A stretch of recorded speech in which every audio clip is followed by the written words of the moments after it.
And we are live. What's up, guys? Welcome to Fed Reacts, man. I am sorry for the delay, guys. We have a new intro that's in the works right now that's going to be heading here. So we're not going to play the old intro because you guys always complain that it's loud and long and annoying. So we're just going to go ahead and have the special guest intro. Well, actually, my helping hand. I got South America with me here.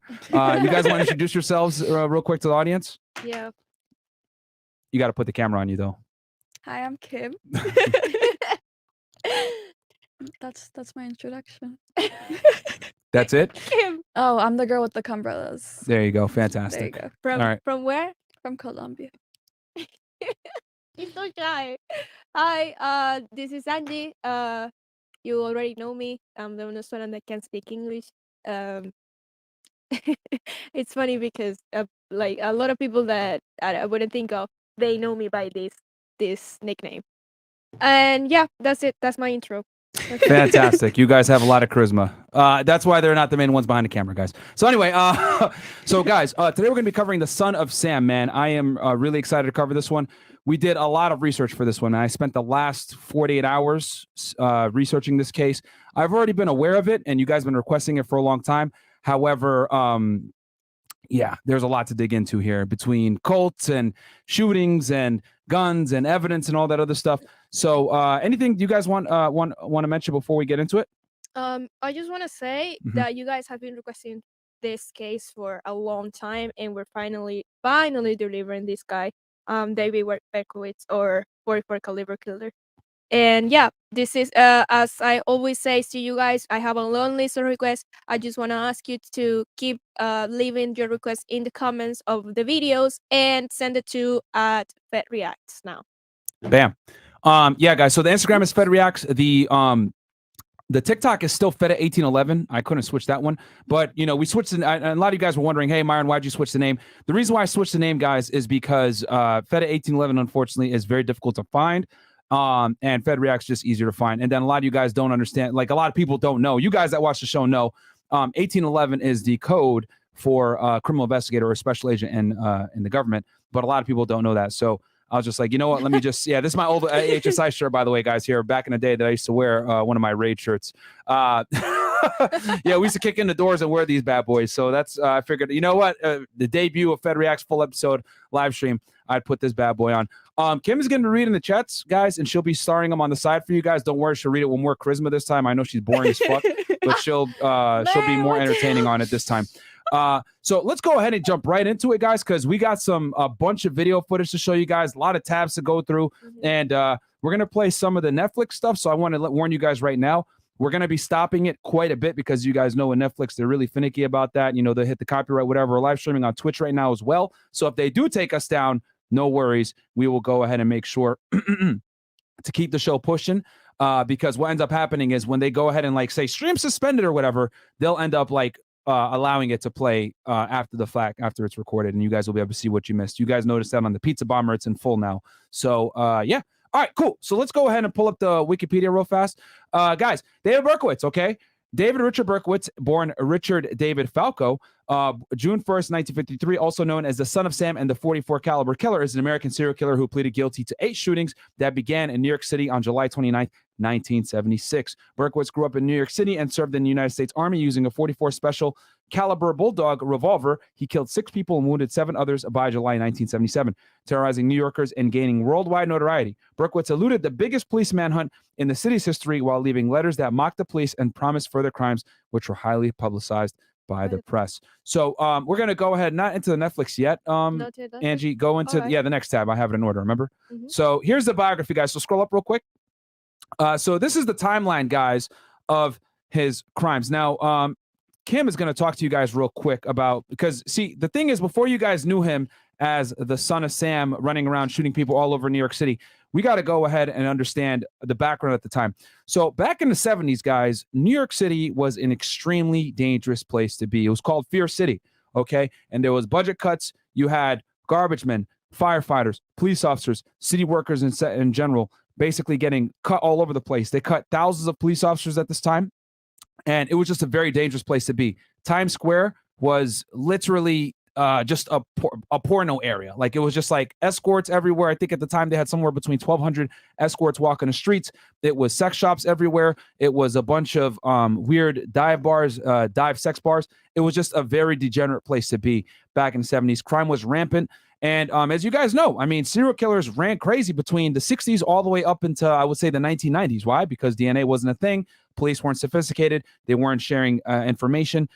Centralized databases weren't a thing. All the things that we've talked about in all the other serial killer episodes, why serial killers, their heyday was the 60s to the 90s pretty much, was because of primitive police work, okay, that didn't really take a turn for the better until damn near the late 90s and early 2000s. I mean, some of these serial killers weren't caught until later on. As you guys know, we did the episode with BTK. We did it with the Golden State Killer. They didn't catch them until DNA, really, right? They left their DNA on the crime scenes. And, you know, these dudes are busting nuts at the crime scenes. They weren't able to catch these guys until later on, matching them to, you know, 23andMe or one of these DNA websites, or in the case of the BTK, which you guys should watch that one. They ended up linking him through his daughter, who had went to University of Kansas, and they went ahead and she went to the doctor to get like a period check or something like that. They had her DNA on file, and they were able to match her DNA to the killer, and that's how they figured out her dad was the killer, BTK, aka Dennis Rader. Go watch that episode, guys, if you guys want to see some craziness. We've covered so many other serial killers as well. But anyway, the point I'm trying to make here, guys, is the 70s were a dark time in American history. Inflation was through the roof, crime was rampant, and New York City was no better. So with that said, real quick, Kim, can you tell them about his first actual attack? Because everyone knows him for killing Donna Lauria, who we're going to talk about here in a second. But the reality is he actually attacked back in 1975 for the first time. You want to go through that real quick, Kim? Yeah, so 1975 Christmas Eve, he decided that he was going to attack two women under a bridge in New York. He grabbed his hunting knife and stabbed them 7 times. Luckily, neither one of them died. And because of like the impact of the moment, they weren't able to like recognize him or give a description. But that was his first attack. Yeah, and one of the girls is unidentified, and the other one was a 15-year-old, and she ended up getting seriously injured, and she was in hospital for a week. But they don't have any pictures of her or anything like that. But where was this again? He did it under a bridge where, at something point? It was called Co-op City. Okay. In New York. It was just under a random bridge. There was no like direct directions. Okay. All right. So that was his actual first attack, guys, which not many people know about. But that was in 1975. So fast forward to 1976. So we're going to go to his first attack here, guys. Let's scroll down real quick, Angie. Mhm. This is a timeline of events here that we're going to be following here. Okay. Yeah, so scroll down.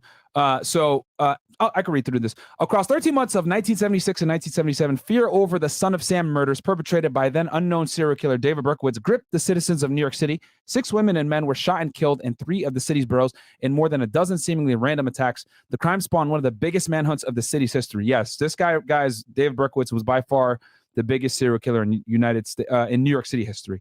I would put him above the Torso Killer, which I will go ahead and cover him as well on another episode of Fed It. But anyway, tabloid newspapers battled for the latest information as daily sales soared. It had absolutely everything going for it as a tabloid perfect storm. Sam Roberts, the Daily News city editor in 1977, told the New York Times of the media frenzy. It was an ongoing, unfolding crime story that New Yorkers were genuinely terrified about. Here's a timeline of one of the most infamous killing sprees in modern history. So, July 29th, 1976, the killer attacks his first victim. The shootings first attributed to the killer, who would become known as the Son of Sam, occurred in the Pelham Bay area of the Bronx. 2 women, Jody Violante and Donna Lauria, 18, were sitting in Volante's double-parked Oldsmobile when a man approached the car and fired 3 bullets. Lauria was killed instantly, and Violante was shot in the thigh before the man walked quickly away. Violante described her attacker as a white male in his 30s, approximately 5'8", and about 200 pounds, with short, dark, curly hair. So let's go ahead and pull up the and actually no, the second tab. No. Go back to the set. Yep, that one right there. We're gonna show you guys what they look like. So scroll down or scroll up. Actually, sorry. Yep. Okay. Scroll down. So these are the victims right here, guys. Donna Lauria and Jody Violante. And this was on July 29th, 1976. This was his first official murder. As you guys know, he attacked on Christmas Eve in 1975 with a hunting knife, actually. He didn't shoot in that one, guys. He used a hunting knife in that stabbing. But he ended up becoming the 44 killer after this first murder here, which at this point didn't identify him. They just knew that it was a shooting of 2 girls in Bronx. So let's go ahead and run the Netflix clip real quick that documents this. And we're going to pause it throughout, guys, to give you guys a little bit of commentary because as you guys know, Netflix is lame. So let's get into it. Okay, give me 1 second. Zeno, who was a Okay, No, this is not the- Angie, Angie, bro. You should have had this set up from the beginning. Hey, you were the one who moved this. Okay, go back. Okay, yeah. Go back to you already know the times 51:30. No, back the other way. Other way. No, left. No, other way. There's a reason I'm doing Stupid. No, pause it, Angie. Yeah, here. It's 51:20. No, other way. You got to go back. Nope, back more. There we go. Back nope, back more. Back more. It's right there. No, back more. You have to go back more though. Okay. There you go. You can play it from there. All right. Someone starts shooting. Pause.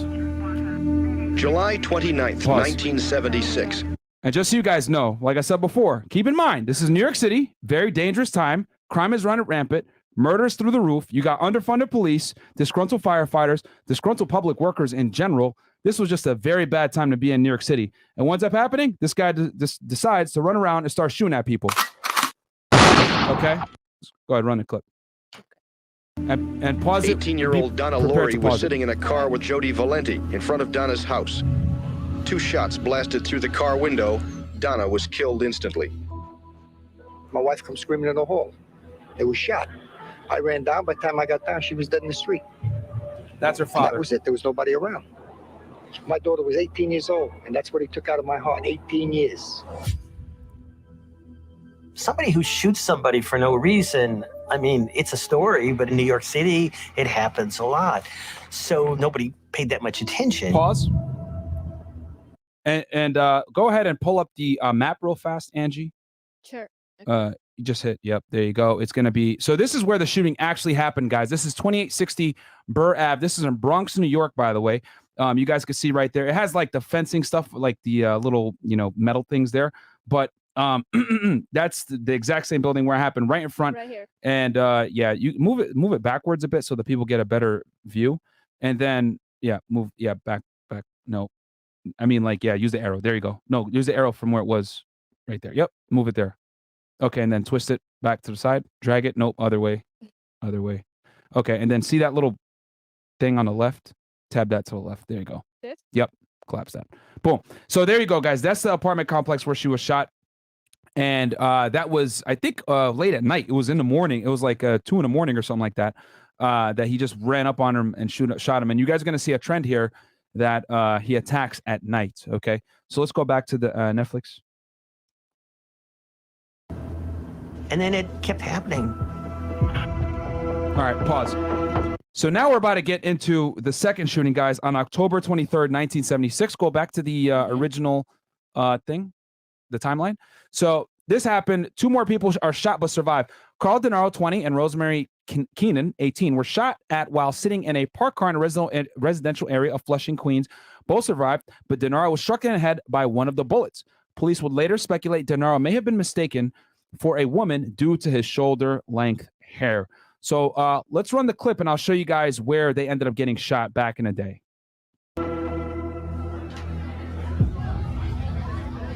It was Friday night, no different than any other night. The bar's hopping, drinking, doing shots, having fun. Rosemary Keenan walked into the bar. Her and I have hooked up a few times, so we decided to leave. Pause. It's probably... So you wanted to get laid. So this, and this is not going to end well here. But hey, man, it's the 70s. This was a different time, baby. This is a different time. And back then, you guys got to remember, there was no internet. Okay, there was no social media, none of this crap. So people were way more social back then. Actually, just so you guys know, they did a study about this, and they found that the reason why so many guys aren't, I guess, as sexually active or deal with women as much anymore is because before, people drank more alcohol. Nowadays, people drink less alcohol than they did decades prior, which makes sense because people aren't as sociable as they used to be. And I would say the pandemic from 2020 definitely exacerbated that situation. Yep. But yeah, people were out and about, guys, back in the 70s, 80s, and 90s, right? There was no internet or none of this Netflix and crap. It's like, dude, you want to get entertainment, you got to go outside. Yeah, because after in New York, basically after the years of the prohibition, people just went crazy when alcohol was legal. So that's why that happened. Yeah. Well, I mean, it was 50 years prior, but still, Yeah, either way. but it's still like people just went crazy. Like that time after the years of prohibition, just people just went nuts. Yeah, and Prohibition ended in 1933, if I'm not mistaken. Which if you guys want to learn more about Prohibition, go to watch our Mafia series. We've been covering Prohibition extensively because Prohibition is the reason why the Mafia became a multi-million-dollar criminal enterprise, and in today's standards, it was $1 billion enterprise. If you take those dollars back then to now. So yeah. Okay, we can show the playlist after the video. Yeah. Let's go back to Mr. Denaro and him getting laid. Or trying to. We get into a car and we just pull in front of this house on 159th Street. I think we might have lit up a joint. Free Next love. thing you know, it felt like the car exploded. All the glass had broken. There was little pieces embedded in my hands. I yelled to Rosemary. I said, "Start the car. Get out of here." Pause. All right, let's show you guys exactly where this went down. Let's go back to the map, Angie. Mm-hmm. Okay. All right, right there. Yep. So, guys, this is where the shooting went down. You got to share screen though, Angie. Oh my God, this is very difficult. Okay, collapse that. Collapse the tab on the left. There you go. Boom. All right. Shout out to Angie, man. She's doing okay. Still fucking up, stupid, but she's doing okay. So, guys, so this is where the shooting happened. So they pulled up right here on 33rd and 159th. If you move it to the side a little bit, Angie, we can go ahead and get a more vantage view. And then, yep, there you go. And then move it to the left a little bit. More to the, yep, there you go. And then move the arrow. Yep, there you go. Set yourself up there. Yep, click that. Click. No, you want no. me to go this way? Yeah, that way. Click that, and then spin it around. So that's where they pulled in pretty much, guys, right here. You can see right there, 159th is right there. Zoom in a bit. You can use the, yeah, there you go. Yeah, okay. Come closer. Yeah, there you go. You can see there 159th and 33rd Avenue. And this is in Queens, guys. So this is pretty much where he got shot, right in front of that brown house there. Let's go back to the documentary. Okay. Oh, shit. What happened? Just hit go back to playing, continue watching. Scroll down. Scroll down. Yeah, there you go. Continue. Yeah. Easy. Police have captured. About 4 o'clock in the morning, I wake up and my head's wrapped in 1,000 feet of gauze. I have a splitting headache. 2 detectives show up. He goes, should I call your parents? Pause. And I tell them. And also, guys, I want to make a note here that, the son of Sam, or, at this point, they don't know it's the son of Sam yet. He had been shooting individuals that had dark, long hair. Okay. He had kind of a type, it looks like. Kim, you want to talk a little bit about that, where this came from? So apparently when he was in the army, he had a girlfriend. Her name was Iris. And she left him for another guy. And he wrote a note to her saying, like, I know how to shoot. Don't make me kill you. Or don't make me use my gun. And apparently all his victims ended up looking like his ex-girlfriend. So that's fun. That's one theory, but there is another theory that says that it's also because his parents left him. He was a orphan. He was not an orphan. He just, like, his parents just dumped Gave him up for adoption. Yeah. So he never got to meet his mother until he was like 16 or something. And he had like a little bit of resentment toward his mother. So people will say that was also because of his mother. Bam. But yeah. All right. Let's keep playing the clip here. And we got something, actually, a little bit of a theory here, a conspiracy theory, as to who actually shot Denaro that we're going to go into later on. All right. As long as I'm home by 7, my mother will never know I'm out. And his answer to me was, "Son, you were shot in the head. You're not going home." Yeah, bro. Pause. Ultimate cock block right there, bro. was this shooter. All right, let's fast forward now to the third shooting, Angie, 4904. Okay.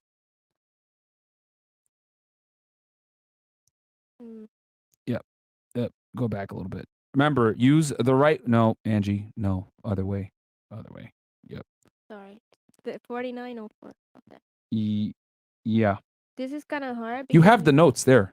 Yeah, no, I know, but the thing is that the thing in here in Netflix It's fine. Just keep playing it. Just keep playing it. It's fine. doesn't show you. Okay. There you go. I'll leave it here. Yeah, you could play there. So now Donna DeMasi and Joanne rewind it back 10 seconds. And guys, this is going to be the third shooting here now on November 27th, 1976. So here's the timeline. The first one was July 29th, 1976. Second one, which he just shot this guy in the head, Denaro, October 23rd, 1976. So 3 months later. And then a month later, approximately November 27th, 1976, he attacks again. And let's go ahead and pull up that timeline one more time. Okay. Let's pull up that timeline. And this timeline, guys, here. No, the timeline, yep.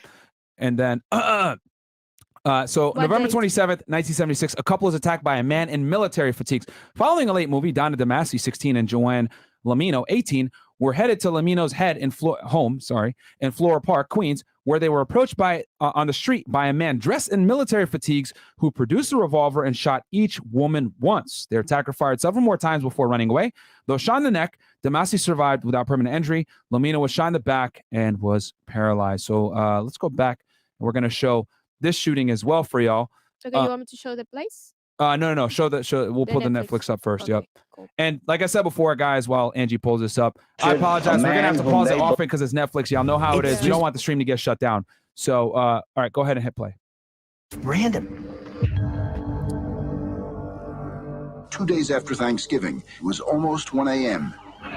Donna DeMasi and Joanne Lomino were standing on the stoop of Miss Lomino's home in Belrose. The killer began firing. He hit Donna DeMasi in the neck, Joanne Lomino in the back. Both survived. Joanne Lomino is paralyzed. After that shooting, the police department get the police orders to see if you can do a composite sketch. Pause. When we made sketch. Get a good look at that individual, guys. Okay. I want to ask y'all, does that look like David Berkowitz? Does it really?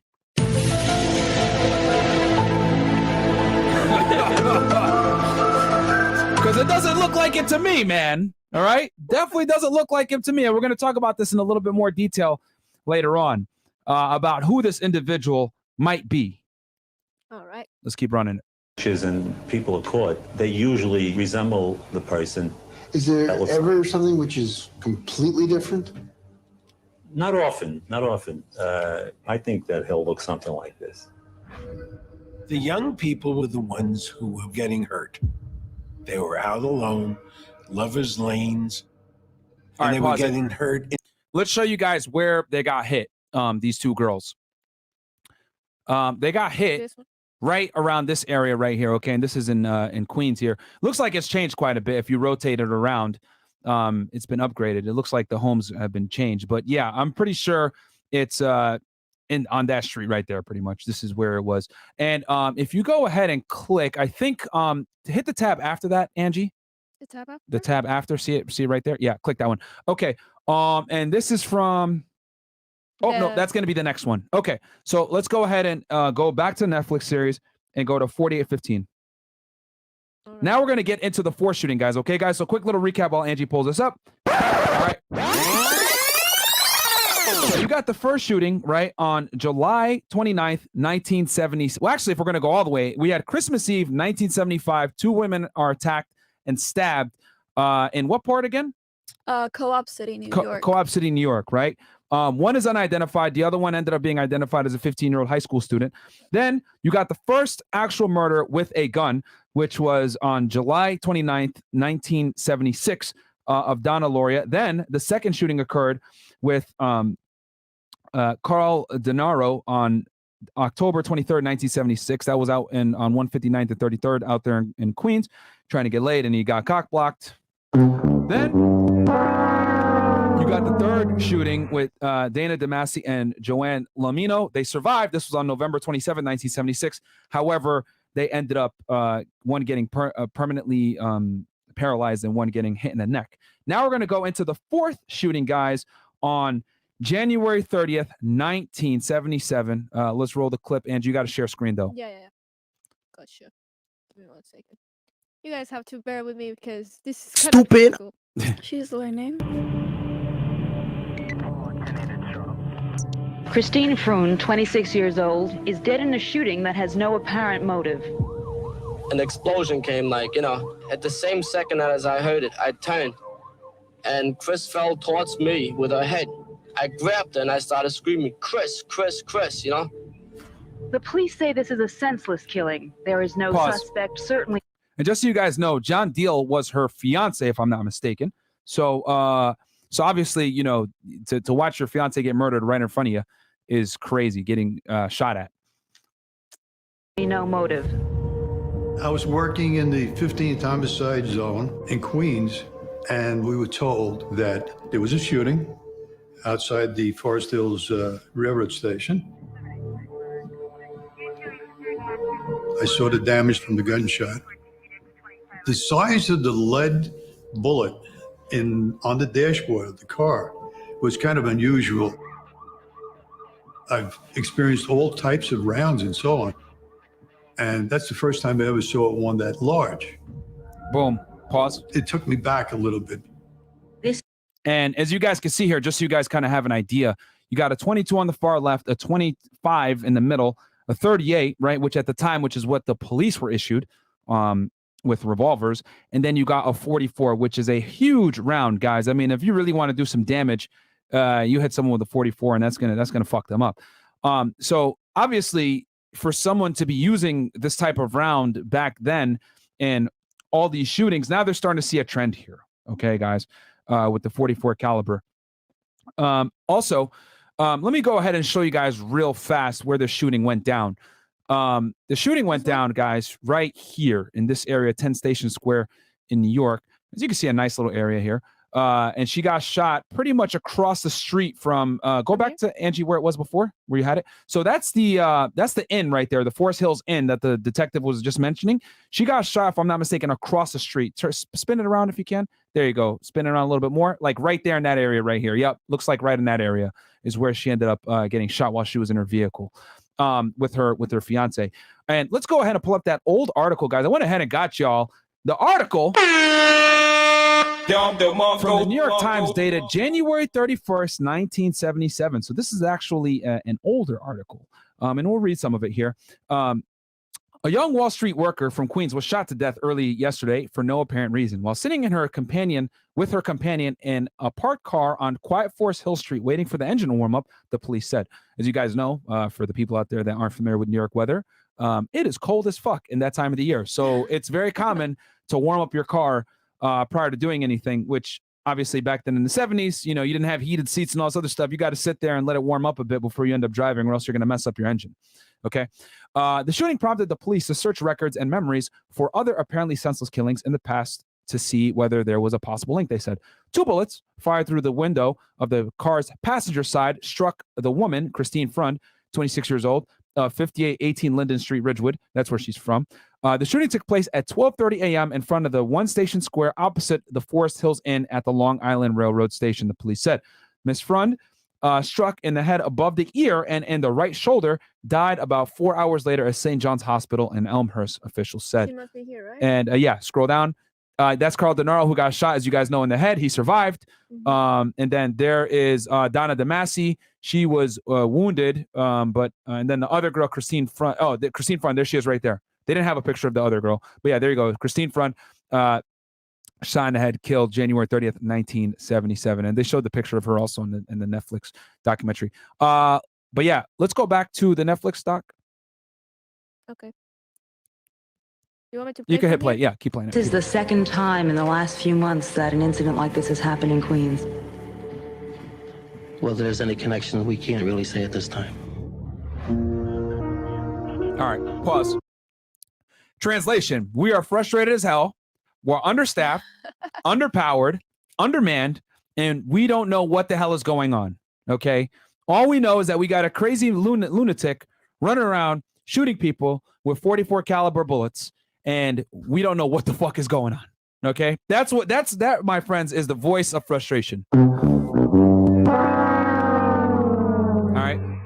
Because typically, pause, when you have a situation like this, guys, where you got pandemonium, you got people running around shooting, etc., you want to be able to tell the people positive news. And when you say something like that, you clearly don't have any leads. And this is, you guys are going to see here that they're going to form a task force to, go after this guy later on.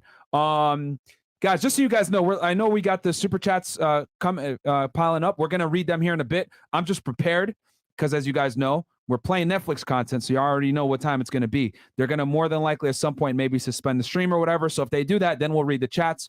We're live on Twitch right now as well. So open up another tab, watch us on Twitch. If you're guys watching us on YouTube, love y'all. Do me a favor. Like the video, subscribe to the channel already. It's Fed Reacts. Let's get this thing to half a mil, man. This channel, bro, this is the best true crime channel on YouTube, right? I don't give a fuck what nobody says. We're the best. Fuck everybody else. We're out here giving y'all, documentary, showing you guys old archived articles. I'm using my professional experience, breaking it down for y'all about how these cases are solved, etc. Giving you guys a professional insight. No, there's no former federal agents that are on here giving y'all the kind of sauce that we're giving you guys. And I got, two pretty Latinas with me here as well. Even though one of them has zero charisma and the other one can't speak English. It's fine. All right. I got y'all. All right. I'm giving y'all everything. Where other true crime channel provides this kind of value? Nowhere. All right. So like the goddamn video, subscribe to the channel. And okay, let's go back to it. Now we're going to go over to March 8th, 1977, guys. This dude is cold-blooded, bro. He's seriously on some demon time. So about 2 months later, he attacks again. It was pitch dark, and I saw a number of people standing around, and then I noticed a body on the ground, motionless. Beautiful young girl. It just really broke it down. 19-year-old student at Columbia University, Virginia, Voskerichian, killed while walking home. Suddenly, a shot was fired at point-blank range. Virginia Voskerichian fell to the pavement with blood spurting from a face wound. Pause. Just so you guys know, and bring it on me, Angie. Yeah, just so you guys know, what ended up happening is she actually got shot in the mouth because it shattered her teeth. Like, it completely shattered her teeth, right? The 44 round, and went and lodged into the back of her skull. Yeah. So... And the person that shot her pretty much like right there, point blank range. Yeah, the thing is that she was walking down the street and she covered her face with a book because she got scared. The guy was pointing at her and he was right there in front of her. So she covered herself with a book, and the book clearly didn't do it. Yeah, well, yeah. Yeah, man, she probably had one of them expensive ass textbooks from Columbia University too, and it didn't do nothing. Yeah. Which by the way, guys, Columbia University, a very good school, Ivy League school out of New York. For some of you guys that are wondering, well, I think there's 9 Ivy League schools in the United States. You got Columbia, Harvard, Yale, Dartmouth, Princeton. NYU? No, hell no. Stanford? Bruh. No, Stanford is not an Ivy League school, even though it's considered an Ivy League. It's called the Ivy League of the West. You don't think NYU is a good school? I don't think what? NYU is a good school? Nope. No, school sucks. I wanted to study it's a good school. It's a good school for the arts. It's a good school for the arts. But nowadays, it's probably totally woke and trash. I mean, it is what it is. Damn. Brown? Yes, Brown and Providence. So that's 6. Okay. Cornell? And then Cornell. Thank you. Ithaca, New York. There you go. 7. Thanks to the chat. That's the chat right there. I was gonna say, like, yo, Kim, how do you know this? Yeah. So yeah, it's 7 Ivy League schools, if I'm not mistaken. It total. I thought it was 9, but yeah, it's 7. They're all in. UPenn 8. UPenn is in New York? No, that's in Philadelphia. University of Penn? Yeah, UPenn. Yeah, University of Pennsylvania. And then that's Providence 8. And then, damn it, where's the last one? They're mentioning Providence. Providence is Brown. Princeton? Okay. Princeton, I already said that. That's in Princeton, New Jersey. Really nice. I went there for a race one time. My industry in my dreams, I wanted to study in NYU. Yeah, that school's trash, and bro. Brown. That school's trash. I also had like Brown. L school, bro. L University. Damn. Hold on. Now I'm gonna. Okay, you got Columbia. You got Columbia in New York. You got Cornell in Ithaca. You got MIT. Brown. No, MIT doesn't count. Dartmouth. You got Dartmouth in Vermont. You got Providence. You got Brown in Providence. You got Yale in New Haven, Connecticut. You got UPenn in Pennsylvania. You're saying Hustlers University? Hustlers University. And then, damn, I can't. Did you say Harvard already? Harvard, yep. So I can't believe I didn't say. Yeah, Harvard is in Boston. Well, Cambridge technically. And then I can't remember. That's 7. I can't remember the last one. The last one or two. Well, if you know, guys, you can drop it in the chat. Yeah, it is what it is. The reason why I know this, guys, is because when you row, all the Ivy League schools have good rowing teams. So you race against all these teams. So that's why They said that there's only 8. It's 8. So I'm missing one then, and we might have named it earlier. I but think you said 8. Yeah, I think I said 8 total, but I forget the last one. But anyway, yeah. So this girl had one of them Columbia textbooks. I guess it didn't do anything, but rest in peace to her. Obviously, this guy fucking on some crazy time. So let's real quick. I'll show y'all. Actually, you know what? We could keep playing the Netflix thing, and then I'll show you guys where this murder actually occurred. This is supposed to be a very quiet, low-crime area. I thought so too. It's really a lovely area to live, and I enjoy it here. I like the area, but when 2 incidents like this happen... 2 incidents? Well, the other shooting that happened over here a month ago, just, right around the corner from here. There has been some speculation tying this sort of a shooting, this sort of a killing with that of Miss Freund, January 30th. At this point in our investigation, we have no reason to believe that the cases are connected. Pause. Stupid. And this just goes to show Bush League police work back then. The cases are absolutely connected. I'm going to show you guys why. Go back real quick. Okay. I was going to say Christina. My bad. That's the revenge you get. Just so you guys know, before the show started, Angie called Kim Christina, which is hilarious. Fucking yeah. See, she thinks that shit is funny. Oh my God. I'm dying. Okay, so click the next tab over, Angie. Click the next tab. Is this one? Yeah, this is where the murder actually occurred, guys. So the location where David Berkowitz shot Virginia Voskerichian. This is the location where Virginia Voskerichian was shot dead by the son of Sam, David Berkowitz. The site is situated outside of an apartment complex on Dartmouth Street in Forest Hills, New York. And just so you guys know how close it is, scroll down real quick, Angie. I'll show you how close it is. Scroll down some more. Scroll down some more. More. Keep going. That's the original photo. You can see the body right there on the floor. Oh my God, here's the crime scene. Yeah, photo. that's the crime scene photo from back then. Come down more. There you go. Boom. So scroll up. You guys could see it was right near the Forest Hills area where Freund was shot literally a month prior. Same exact area. Okay. And you guys can see just from the location. See where the shooting is there, Angie? Yeah. It's right next to that red dot is where the other woman, Christine Freund, was shot. So go back to, actually, matter of fact, yeah. So go back. So there's Dartmouth Street, right? Rotate it to the, collapse that side. Rotate it to the other side, Angie, to the right. Yeah, there you go. Boom. There you go. You can already see it right there on the left. See? That's the area where Christine was shot. Here? No, to the left. Okay. Here. See right there, that area over there? You can see it back over there where it has the orange, the cobblestone on the floor. So, yeah. So there was literally shot right next door to each other. Well, not next door, but right down the street from each other. Literally a couple hundred feet, couple hundred yards. Okay, go back to the article before. Yep, right there. Boom. Scroll up. No, up. Keep going. Okay, so I'll read this for you guys real quick. So on the evening of March 8th, 1977, Voskerichian was traveling home from Barnard College in Manhattan. After leaving the Forest Hill 71st Avenue subway station, the 20-year-old proceeded to walk south along Continental Avenue. Her intended destination was Exeter Street, which was just a 5-minute walk away. By the time she reached Dartmouth Street, it was roughly 7:30 p.m. Back in 1977, the street had poor lighting and one of the bulbs was broken. As a result, the area was very dark. Shortly after she turned right onto Dartmouth Street, Berkowitz approached her and shot her at close range. Although she attempted to block the shot with her textbooks, the bullet penetrated them and struck her in the face. Oh, wow. Good work, Angie. I didn't know. Okay. You get this from here or from something else? What? Because how'd you get that? You were right about the books. Yeah, I was reading it. Okay.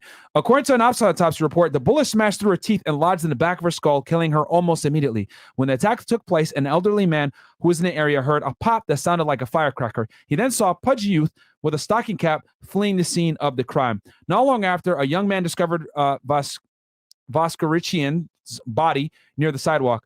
Although he attempted to revive her, he ran off to call the police when he noticed that there was blood coming out of her mouth. Okay, so Berkowitz changed his MO. Scroll down a bit. Following his arrest, Berkowitz claimed that he killed Voskerichian in an attempt to switch up his MO and confuse the police. Up until that point, he had been mostly targeting couples. By shooting a single female, he's trying to make himself seem less predictable. 6 weeks earlier, Berkowitz had shot Christine Freund and John Deal while they sat in the car at a nearby location. Initially, the police publicly claimed that there was no evidence to suggest that the two shootings were related, which you guys just saw here a second ago. However, it wasn't long before the media learned that similar large caliber bullets had been used in both of the killings. Okay, so let's go ahead back to the doc real quick, Angie, and we're going to go to 4107. I want to say something. Yeah, go ahead. While you talk. Sorry. 4107. I remember where I learned about that, and it was my girl Bailey Sarn. Shout out to her. How can I Stupid. Can you give her a Don DeMarco button? No. Because I cannot find the button. Nope. No, I will not. All right. So go ahead and go to 4107 now, Angie. 41? Yeah, 4107. Now we're gonna go ahead and cover the 6th shooting, guys. Okay. Yeah, just keep going. Yeah. Use the right one. Kim, what are your thoughts on this while Angie pulls that up? You can hide the screen, Angie, while you do. Or, Just replying to the chats, this is live because they were saying that you were out of town. So if this was pre-recorded. oh no, this is live, guys. We are This live. is live. You don't see all the fuck ups? We do it live. Yeah, this is definitely live. I was out of town, but right there is fine, Angie. Yeah, right there is fine. Yeah, guys, yeah, okay. Yeah, guys, I was out of town. I was in Connecticut. I went to go see my brother graduate from college. And yeah, I was there for a few days, and then I came back because I wanted to do an episode of Fed It, and yeah, I wanted to give you all that Don sauce. DeMarco to Riot for graduating. Yeah, shout out to my little bro for graduating. Okay, and I dragged Angie. Actually, Angie dragged herself with me. I didn't want to bring her, if I'm going to be honest with y'all. But she forced herself to come, basically. So yeah. All right, let's go ahead and roll this clip. You can keep me on the side there, Angie. You don't have to enlarge it. Yep. All right. From his first attack. 18-year-old Valentina Suriani and her steady boyfriend, 20-year-old Alexander Esau, were parked in his car on the Hutchinson River Parkway Service Road. At 3 a.m., 3 shots tore through the side window of the car. Valentina died, a bullet wound in the head. Alexander was hit twice in the head. He died at 9 o'clock last night. Pause. And just so you guys know, this went down on April 17th, 1977. So approximately 1 month later, after killing Virginia Voskerichian at close quarters range, right, shooting her in the face, he attacks this couple sitting in a vehicle in Hutchinson River Parkway, which I think this is the Bronx. Which I'll show you guys this on the map in a little. No, you can keep running the clip, and I'll. But you gotta share on screen though, Angie. All right. The chat is asking for you to like enlarge it instead of showing both. Enlarge it. Yeah. No, but this is better because if Netflix. Yeah, that's the reason why, guys, because Netflix might be lame and try to hit us with the with the thing. Yeah, so that's why we're doing it that way. At the scene of the Suriani Isu homicide, he left a letter that was addressed to me. Pause. I think I have this letter somewhere in full. Go through the tabs, Angie. You do. Yeah, I have it in full. It's I think it's this one. boom. Right? There we go. So here's the letter, guys. We're gonna actually read it in full for you guys. He's gonna summarize it in the Netflix series, but I'm gonna read it in full. Then we'll go back to it. Okay. So. No, that's not it. No, this is it. This is a letter he wrote to Borelli, who was the captain of the NYPD at the time, leading the investigation. All right. I'm deeply hurt by your calling me a woman hater, spelled women hater. I am not, but I'm a monster. Because this guy was, I guess. That's my women hater. Yeah, okay, bro. Masagi. I am the son of Sam. So he finally he calls himself a name, right? So I'm deeply hurt by your calling me a woman hater. I am not, but I am a monster. I am the son of Sam. I'm a little brat. When father, and guys, keep in mind that term brat, okay? When Father Sam gets drunk, he gets mean. He beats his family. Sometimes he ties me up to the back of the house. Other times he locks me in the garage. Sam loves to drink blood. Go out and kill, commands Father Sam. Behind our house, some rest. Mostly young raped and slaughtered. Their blood drained. Just bones now. Papa Sam keeps me locked in the attic too. I can't get out, but I look out the attic window and watch the world go by. I feel like an outsider. I'm on a different length than everybody else programmed to kill. However, to stop me, you must kill me. Attention all police. What was that? YouTube is down. YouTube is down? Why? Yep, says stream yes, unavailable. it is down. That we didn't even play it. What the hell? Yeah, YouTube down. Just hit YouTube now down right now. That's fine. So this is what we'll do because I already planned for this. We're live on Twitch right now though, so no worries. I already knew this was probably going to happen. So we plan ahead, guys, over here on Fed React. So don't worry about it. Don DeMarco. Yeah. What was that? Don DeMarco. For what? For planning ahead? Yeah. Well, when we're back, I'll hit the Don DeMarco. We should be back. Give it like 45 seconds to a minute. We'll be back on YouTube. No biggie. Tell the people over on YouTube to give it a second. Yeah, come on over to Twitch, guys. Drop the Twitch. It's twitch.tv/fresh and fit. It's been down for a few minutes. It's been down for a few minutes? Yeah. Really? That's what the chat is saying. All right, it'll be back. Sus. The chat. No. It can't have been down for a few minutes. I mean, I've been playing in here. Yeah, it's been down. Everyone's saying it's been down. Okay. Go to Rumble. That's what Like they're 2 saying. minutes. Like 2 minutes. Okay, that's fine. It'll be back up when. Yeah, Let's we're back read up the now. chat We're back up. I see us on you. We're back on YouTube. Oh, we're back. All right, so let's go back. Did they miss the whole letter? I'll read the letter from the beginning. So guys, we're gonna go ahead and read the letter. This is the letter that son of Sam, aka allegedly David Berkowitz, wrote to the police captain at the time, Borelli. I'm deeply hurt by your calling me a woman hater. I am not, but I am a monster. I am the son of Sam. I am a little brat. When Father Sam gets drunk, he gets mean. He beats his family. Sometimes he ties me up to the back of the house. Other times he locks me in the garage. Sam loves to drink blood. Go out and kill, commands Father Sam. Behind our house, some rest. Mostly young, raped, and slaughtered. Their blood drained. Just bones now. Papa Sam keeps me locked in the attic too. I can't get out, but I look out the attic window and watch the world go by.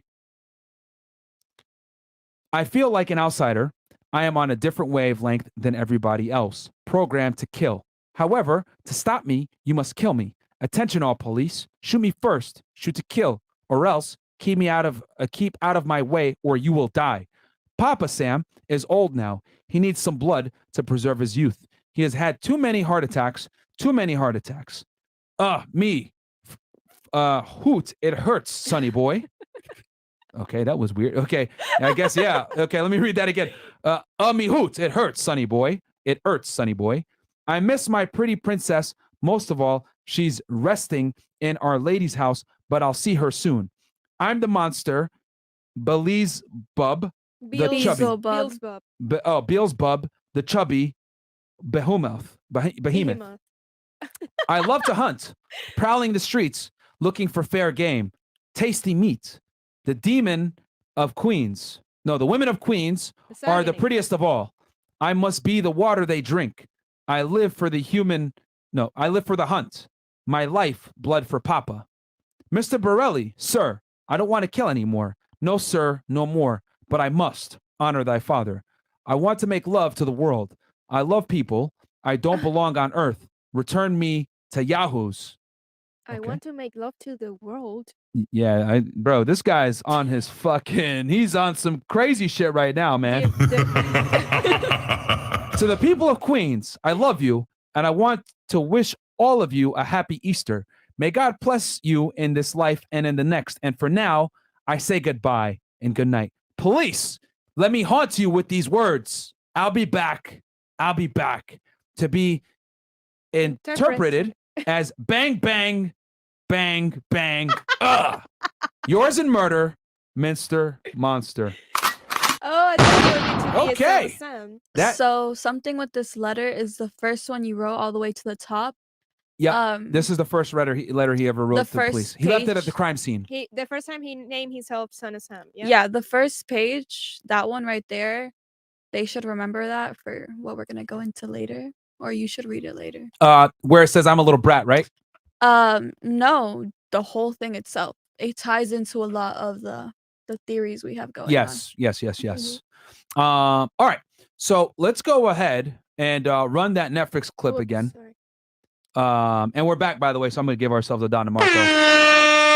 And for all you guys that are watching right now, don't worry. When we play this back on YouTube, it's gonna be there. It'll be there. It'll just take like a little bit. And don't worry, we're going to put like, detailed timestamps in there for you guys. So don't worry. You can know. Yeah, so you guys know exactly where to go. So he's going to summarize the letter for y'all that we just went over. You can you know what? Go ahead. Play and fast forward? Yeah, fast forward a little bit. Okay, here. Look at that. Okay, there. Okay. Yep. Boom. Yep. Okay. Hit play real fast. Daughters. Unbeknownst to Captain Borelli, we set it up to have surveillance on his house. Pause.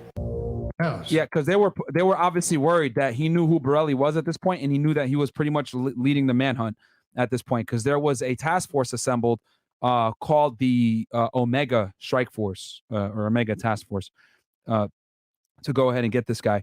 So let's go back to the timeline, Angie, that original timeline. Back, yep, right there. So, and this was after he killed. Oh, let's go back to actually. I'm sorry. Hit. Where it says 1878 in the tabs? Yes. Right there. Boom. Here. This is where he shot and killed Violante, Suriani, and Alex Esau. 1878 Hutchinson River Parkway, and this is in the Bronx. And that's where he left his first letter to the police that I just read for you guys as well. Click the news article right there, Angie. Right? No, the one before 1878. The tab before it. Oh, here. Yeah, right there. Scroll up. So once again, guys, got y'all the original 1977 article. Okay, this was a day later. Scroll down real quick. A young woman was shot to death and her male companion was critically wounded early yesterday as they sat in a parked car in the Bronx. The police said the killing was similar to the slaying of 3 other women in the city over the last 9 months. In all 4 cases, the police said ballistics tests indicated that the shots were fired from the same .44 caliber revolver. 3 of the victims were slain while sitting with a companion in a parked car with the bullet fired through a window. The 4th was killed while walking home at night. Each of the young women had long brown hair, the police said. 2 of the killings were in the Bronx, 2 in Queens. Scroll down. At a news conference yesterday at the 43rd Precinct House, Precinct Station House, and 900 Fetley Avenue, John Keenan, chief of detectives, said, "There did not seem to be a sensible motivation for these shootings. It seems to be the work of a psychologically disturbed person." The police disclosed last night that a note had been found near the car in which the 2 young persons were shot yesterday, but they would not discuss its contents, which that's the letter we just read for you guys here a second ago. No, and you definitely, I could see why I didn't want to give it to the press back then, bro. This dude was on some crazy time. But they would not discuss the contents. No notes were found at the scenes of the previous slayings. Besides the dead women, 3 other women and another man have been wounded by the .44 caliber revolver, the police said. Yesterday's victims were identified as Valentina Suriani, 18, a Lehman College student of 1950 Hutchinson Parkway in the Bronx, and Alexander Esau, a tow car helper of 352 West 46th Street. So as you guys can see, she got killed literally right down the street from her house because she got killed at 1878 Hutchinson Parkway. They were shot about 3 a.m. as they sat in a car belonging to Mr. Esau's brother on the service road in front of 1878 Hutchinson River Parkway, about a block from the girl's home. Scroll down real quick, Angie. I think that's it, right? No. The couple were longtime friends. Mr. Esau called for Miss Suriani at 9 p.m. Saturday night to take her to a movie. They were sitting in the front seat of the car, Miss Suriani behind the driver's wheel, when the shots were fired through a closed window on the driver's side. A resident of a nearby building heard 4 shots and called the police. When the police arrived, they found Miss Suriani dead and Mr. Esau unconscious from 2 bullet wounds, 1 in the head. He was taken to Jacobi Hospital, where his condition was reported as critical. Chief Keenan said he was putting every available detective in the Bronx to work on the shootings. He said that detectives from Queens, where other killings had taken place, were being consulted. The first woman killed by the sniper was Donna, Lauria, 18, who was shot last. They put silly. I think they meant to say July 29th. And she sat in a car with a woman friend in front of 2660 Burr Avenue in the Bronx. Her friend Jody Valentine, 919, was wounded in the thigh. So here, guys, right? So let's go run through the murders real fast, okay? So on July 29th, 1976, you have the murder of Donna Lauria. That is in the Bronx, right? Then the second shooting on October 23rd, 1976, was of Carl Denaro. That's in Queens, right there on 159th and 33rd Avenue. Then the third shooting is Donna DeMasi and Joanne Lomino, and that's on November 27, 1976. That is also in the Queens. Then you got the fourth shooting on January 30th, 1977, of John Deal and Christine Freund in Queens as well. Christine Freund ends up dying from the shooting. Her fiance, John Deal, survives. Then the fifth shooting, Virginia Voskerichian, the Columbia student, is killed also literally a couple hundred feet from where Christine was shot in the Forest Hills area, also, which is, I believe, Queens. Then you got Valentina Suriani and Alex Esau on April 17th, 1977, being killed in the Bronx over there on Hutchinson River Parkway. So now we're going to go to the back to the timeline, Angie, please. The timeline. Here. Now we're going to go to, and here's the shootings actually, guys, on a map you guys can see here. So you got the Bronx, right? 2 shootings on the Bronx. Mm-hmm. Then you got one, you got a bunch of them in Queens. 2, yeah. 4 of them in Queens, or excuse me, 5 of them in Queens. And then you got one in Brooklyn, which we're going to cover later on, okay? He just randomly, he was like going crazy in Queens, and then he just decided to go to Brooklyn. Yeah, and he did that to break up the, it was too much heat in the pattern. Queens at the time. Yeah. So let's scroll down a bit. And we're going to talk about the date of relevancy as well there. Keep going. What? Go to May, no, up. May what? We're May 30th, 1977. Okay, here. Okay, so a columnist receives a handwritten letter from someone claiming to be the killer. Daily News columnist Jimmy Breslin received a handwritten letter from someone claiming to be the shooter. Within the writer name checks one of the first victims, Lauria, warning Breslin to not forget her, and you cannot let the people forget her either. She was very, very sweet girl, but Sam's a thirsty lad, and he won't let me stop killing until he gets his fill of blood. The letter was signed Son of Sam. The Daily News presented the missive to police and 10 days later published a redacted version in which would become one of the paper's biggest selling issues ever, with more than 1 million copies sold. Holy shit, man. God damn. They made quite a bit of money. Scroll up real quick. Was making Scroll up. No, scroll back up to the May 30th thing. So, Kim, can you tell us real quick about what ended up getting the Son of Sam to write to Jimmy Breslin in particular? So Jimmy actually wrote a letter in the newspaper going out to Sam, and he was basically like, please stop killing, like if that was gonna do anything. But he was basically reaching out and saying, please stop killing, please stop doing all these things. So then the Son of Sam And turn himself into him, right? Yeah, he was telling him to turn himself in, and he replied with the letter, and instead of giving it to the police, he decided to make money off of it and put it in the newspaper. Yeah, the fucking greedy bastard. So with that said, guys, we're gonna go ahead. Actually, you know what? Go ahead and that yellow tab right there, Angie. We're gonna actually read through the letter real fast. So, dear Mr. Jeremy Breslin, hello from the gutters of New York City, guys. Real quick, I want you to make a note of that gutters of NYC. Okay, just make a little mental note there, which are filled with dog manure, vomit, stale wine, urine, and blood. Ew. Hello from the sewers of New York City, which swallow up these delicates when they are, is it delicate? Delicacies when they are washed away by the sweeper trucks. Hello from the cracks in the sidewalks of NYC and from the ants that dwell in these cracks.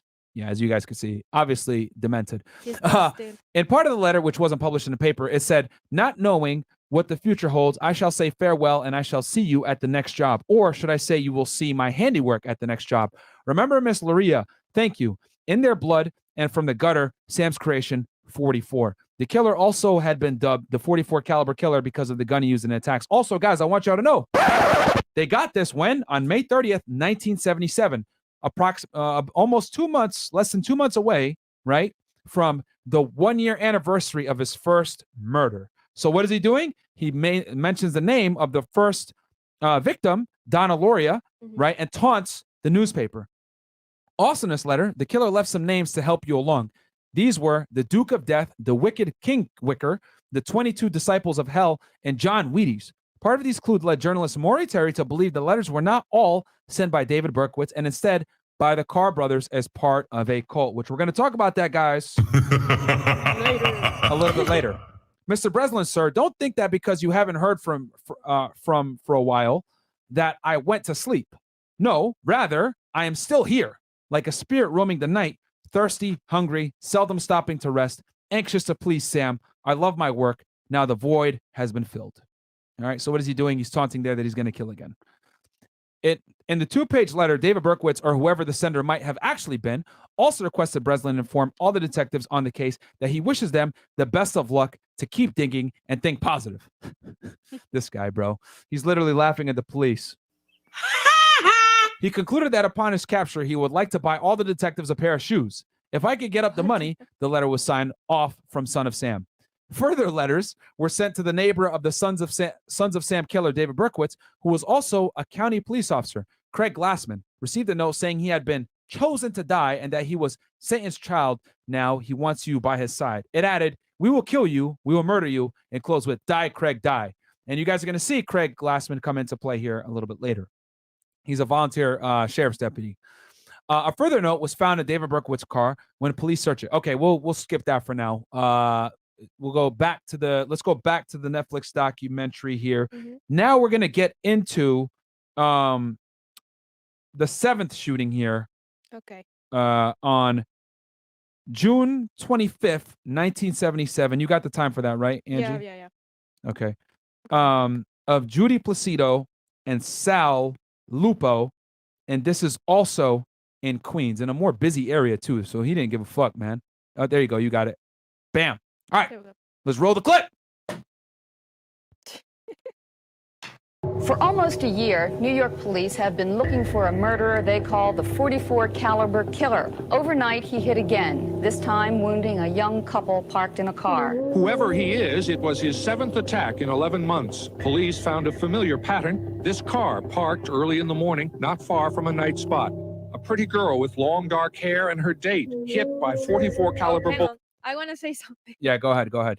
So this guy had not only newspapers making money, but he was also making like hairdressers making a lot of money back then, because if you know this case personally, you'll know that. Enlarge yourself, Angie, just so you know, and Netflix doesn't hate. Okay. You'll know that a lot of women were changing their hairs, and they were dyeing their hair, like Facts. their hair, because they didn't want it to. They're get terrified. caught. Yeah, exactly. So yeah, I just wanted to say. Yeah. Hairdressers were making a fuck ton of money at this time, guys. Girls were not only changing the color of their hair, they were cutting their hair. There were even the salon people were saying, like, "Are you sure you want to do that? You don't look that good with this hairstyle." They didn't give a fuck. People were terrified, guys. Okay, Like, YouTube is down again. oh, it is. Yeah. God, how? We didn't even have it up. Do. Yeah, it is what it is, bro. It just came down again. That's fine. Okay. So let's hit the chats real quick. And yeah, Angie, let's do it where anytime that we're not showing it, let's just hide the screen. Okay. All right. So go ahead, Kim. Let's start hitting some of these chats. Junior Choi, $5. What is that? Super sticker? Okay. Yeah. Appreciate that, my friend. Stefan Hickey, can you do a video on Denaro Meatball, the Hitman? Oh, the Hitman. Oh, okay. All right. All right. Honey Bones, salam, brother. Here is my zakat to you. You changed my life in a positive way. You want to pronounce that word? Which one? Subhanallah. Zakat? Oh, zakat. Oh, subhanallah. Yep. Thank Blessing to FNF and all the first responders and our military. May God bless you all. Thank you, bro. Thank you very much. I appreciate that. Stefan again says, "Hey Myron, I'm overweight male, 6'1", 267 pounds. How can I get a hot girl?" You got to lose weight, my friend. Being fat, you're always going to shoot yourself in the foot anytime you're fat, dude. That's just the unfortunate reality. DJ Count Up, why these unfiltered guys on y'all D, Myron? Yeah. Haters going to hate. It is what it is. Carlos says, "Hey Myron, can I work for you? I'm 18. What skill set do you have, my friend?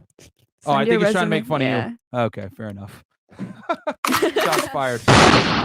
What else? Diane Studios, hello Myron, Kim, and Angie. As a 23-year-old insurance broker, how can I become a 1811 or 2501 DDS SA without a degree? You're going to need a degree to be an 1811 9 out of 10 times. Okay. And what he's asking is, how do you become a special agent? Most federal law enforcement agencies now, whether it's FBI, DEA, HSI, etc., they're going to want a college, at least a bachelor's degree. And if you don't have a bachelor's degree, you need to have other law enforcement experience or a military. But not most agencies now, you're not going to get in without a bachelor's degree. Oh, we're back on YouTube. We're back on YouTube. Cool. Do you want to finish these? We'll read a few more of the chats. And guys, don't worry. We're going to read the chats. It's just that, like I said before, knowing how Netflix is operating right now, we're having it. We're sparingly reading the chats throughout whenever the stream gets hit down. Go ahead. Okay. Gogo says Flock 2 Live. Shout out to you, my friend. where are we out here? There's a good amount left. Do you want to stop here? Yeah, we can stop here and go back to the documentary. We're reading. We were on Judy Placido and Sal Lupo. Let's read this one because we already showed it. Okay. $2 said, "When do we get Nipsey? A lot of meat on that bone." Who? Quan says, "When do we $2? get Nipsey? A lot of meat on that bone." Oh, Nipsey Hussle. I'll do that case in the future. Don't worry, I will. I mean, it's pretty much solved, guys. I mean, they got the guy. I think something Holder. He ended up shooting Nipsey like an idiot at his store. But yeah, we could cover the Nipsey Hussle case. You guys have asked for that one for a bit. Okay, what's the name so I can write it down? Nipsey Hussle, the rapper. Okay. When he got killed in I think it was a couple years ago. He was at his store. Some dude came in. There was dispute about Nipsey, whether it was an argument or a disagreement. Nipsey called him a snitch. So there's a whole bunch of different accounts. I'll explore it further when we cover that case. Okay, again, guys, we're gonna show. I'm gonna show you later the playlist that Myron has set on this channel. But if you want to see like the other cases of hip hop and rappers and stuff, you can see it. We have like playlists like all categorized. We organized it for y'all. Yeah. So, all right, cool. So, let's go ahead and run the thing. Netflix is hating. You gotta share the screen though, Angie. Yeah. Give me 1 sec. All right, let's go ahead. All right. Bullets fired without warning through a side window. Sal Lupo and Judith Placido both survived, although one shot missed Miss Placido's spinal cord by 2 centimeters. I remember the shooting near the Elephas Disco. This was in Bayside, Queens. It was maybe about a mile or 2 from where I lived. Pause. Judy Placido, her hair was Long and dark, obviously. So what he do? He wanted to go and attack her. Let's go ahead and show the people where this shooting actually happened. Angie, it's gonna be 213 right there to the right. Boom. So this is where it was, guys. As you guys can see, that address to the right, I think is like 213 or something like that. So they were shot at like 210. Click the tab before that, Angie. Okay. Yeah, 205 right there. So yeah, where it shows that fork and knife, that's where I think it was. So scroll up. Yeah, 211th Street. Yep. Okay, so once again, guys, got y'all a original article from 1977. Okay, all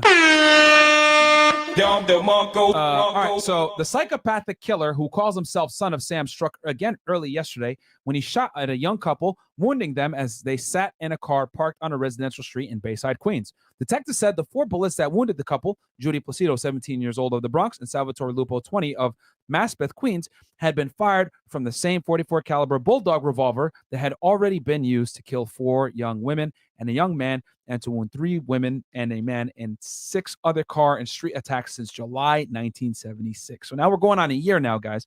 Yesterday's victims were shot about 3:20 a.m. as they sat in a car on 211th Street, south of 45th Road, which is what we just showed you guys just now on the map, under a large oak tree and beside a white picket fence at Frame House. And remember, guys, it doesn't look like that now. Go back and click it again, Angie. It doesn't look like that now because obviously it's been modernized. This is from July 2022, a year ago. Obviously, we're talking about almost 40 years ago at this point. Yeah. Over 40 years ago. There were probably a bunch of trees. Yeah, it was different. Queens was different now back then. Okay. Queens was looked at as more like the residential place in New York back then, but now it's obviously been, more metropolitanized, if that's a word. The shooting took place 3 blocks from the 111th Precinct Station House. Yesterday's attack followed a pattern of other assaults on car occupants by the .44 caliber killer, the police said. He approached the vehicle from behind and fired through the closed window. Neither victim saw him either before or after the shootings, according to the police. Scroll down. Most of the women victims had shoulder-length dark hair. This, the police said, has caused anxiety among women, Queens, and the Bronx, where all 7 of the shootings have taken place. Miss Placido, too, has shoulder-length hair. The year-long series of attacks by Son of Sam is among the longest by a single assailant in New York history, according to Francis J. McLaughlin, Deputy Police Commissioner for Public Information. And then a woman listed as stable. Miss Placido suffered wounds of the right temple, the right shoulder, and the back of the neck. She was reported to be in stable condition after surgery yesterday in the intensive care unit of Flushing Hospital and Medical Center. Mr. Lupo was being treated in the same hospital for a wound of the right forearm when a woman who lives across the street from the scene of yesterday's assault told the police that she had heard several shots ring out when the shootings occurred. Another neighbor, a man, said he heard what he thought were firecrackers exploding. They are often set off in the neighborhood, he said. The attacker yesterday left no letter behind, as he had on 2 previous occasions. Both were signed Son of Sam. All right, so let's go ahead. So I think we're good here with the Netflix documentary for now. You don't close it. Don't close it. But all right. So now, guys, we're gonna go ahead and move forward to the 8th shooting. Okay, and we can scroll down actually and show the victims. Keep going. So yeah, Salvatore Lupo. Is that him? Yeah. Well, I have a like an extra timeline for the Netflix thing, so we can show like the last 8th shooting. If you want me to do it or not. No, I have a video for it. All right. Scroll up real quick. So that's Salvatore Lupo, guys, and his girlfriend, Judy Placido, 17. Oh, they don't have a picture of her? Okay, fair enough. All right, so now we're going to get into the final shooting here, guys, okay, on July 31st, 1977. Before we talk about that, so just so you guys know, right, on July 29th, 1977 would have marked the 1-year anniversary of the shooting of Donna Lauria. And what ended up happening, guys, on the 29th was the police had 300 officers out in force all over the place. You had undercover detectives wearing disguises, sitting in cars together. You had police out doing patrols. You had uniformed guys walking around. Everyone was out on July 29th, 1977, on the 1-year anniversary where the 44 killers, aka the Son of Sam, had struck. However, obviously, the Son of Sam, not being a moron, knew it probably wouldn't be a good idea for me to run out here and try to shoot somebody, right, on the 1-year anniversary. And on top of that, Kim, if I'm not mistaken, there was a blackout, right? You want to talk about that a little bit? Yeah, there was a blackout and everybody was just breaking into places, setting fires and everything. And something that was kind of funny that I saw was there was 2 police officers like in the car trying to catch him. One of them had a wig, and one officer to the other said, "While you kiss me, keep your eyes open so you know who you're kissing and you don't get too excited." So that was kind of funny. Fantastic. Gay. Oh man. All right, so let's go ahead, guys, and we're gonna go into the final. We'll do a quick little recap here of all the shootings. So first shooting, guys, was July 29th, 1976 of Donna Lauria. Okay, and we can scroll up right there and show it real fast. Up, no, keep going up, right there, but Okay, down, hang on, let me share down, right there. it. Donna Lauria and Jody Violante. Okay, as you guys know, Donna Lauria died from her wounds. Jody Violante survived.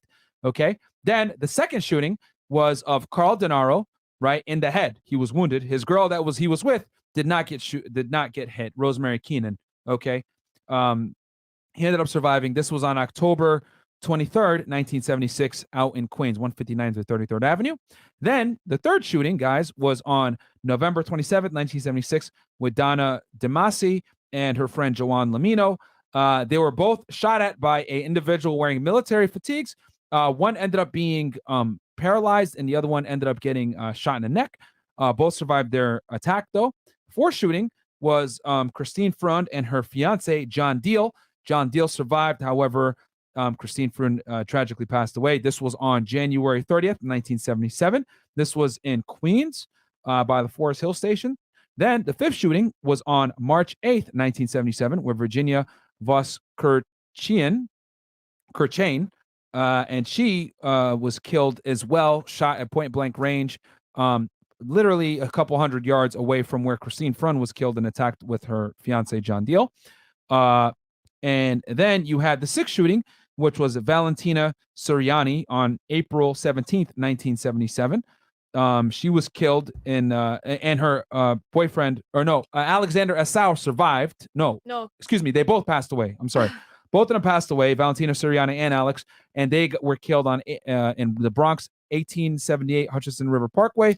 That was the sixth shooting. Then the seventh shooting, guys, was Judy Placido and Sal Lupo on June 25th, 1977. And they both survived, fortunately, that shooting. And now we're going to get into the eighth shooting, guys, which was on July 31st, 1977, 2 days after the 1 year anniversary. And I have a video there. It's a YouTube tab more to the right. Nope. Yeah. That one, I think it was. Yeah. There we go. How they caught the Son of Sam. So this shooting, guys, leads to the capture of Son of Sam. All right. Let's go ahead because there's two key witnesses that get shown in this situation. Let's go ahead and run it. Despite the seeming threat made in the letter to Breslin, July 29th came and went without incident. But then in the late night hours of July 31st, 1977, Stacy Moskowitz. What? You can enlarge this one. Okay. Yeah, for the people. Okay. Just hit the, yeah, there you go. Boom. And Robert Violante, both 20 years old, were sitting in Violante's car.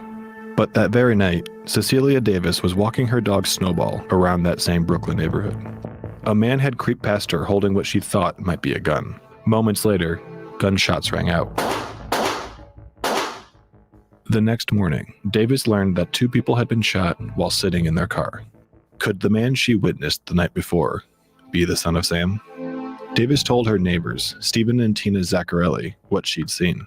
They urged Davis to go to the police. The police fixated on one detail of Davis's statement that would ultimately be the Okay, so we're going to talk about what ended up leading to them getting caught, the big piece of information she gave. But before we do that, let's go ahead and go to the Netflix documentary and play it at, 4446 real quick, Angie. 4446? Yeah, and that's on episode 2, actually. Oh, okay. Yeah, episode 2. Yeah, there you go. So, because I want you guys to kind of see that catch 44. Yep, there you go. Boom. Who was a key witness. Pause it. Yeah, 4446. You're going the wrong way. Oops, sorry. Okay. Stupid. Guys, don't forget to like the video while Angie does this. It's kind of difficult because you don't know where it is. Keep going. You're close. All right, boom. Oh, no, go back. 10 seconds. You said 44, though. All right, that's fine. Okay, want to do it from here? Yeah, or? go ahead. Just do it from there. Oh, yeah, There we go. Yeah. Boom. Boom. So this is Cecilia Davis here, by the way, guys. Okay, this is her account of when she saw the son of Sam. Go ahead, play. Because he got a girlfriend over there.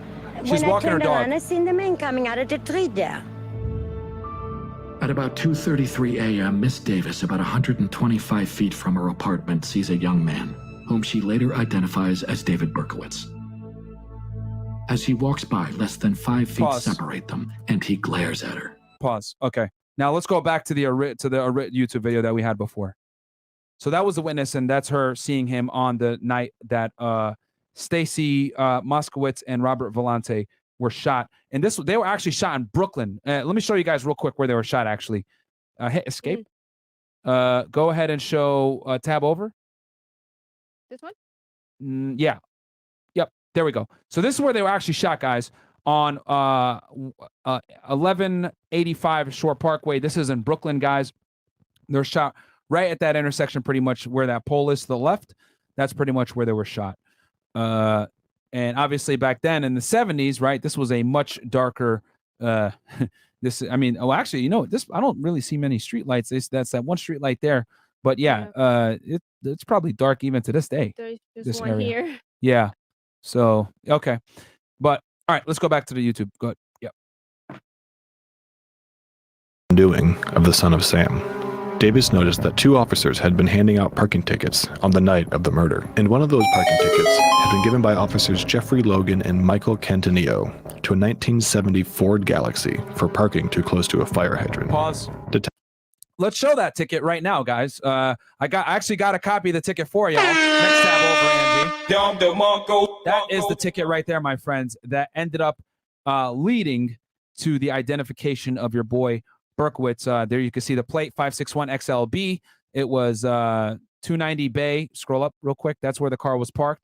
290 Bay. I guess the county, the precinct number, the violation, which is they're putting the New York law there.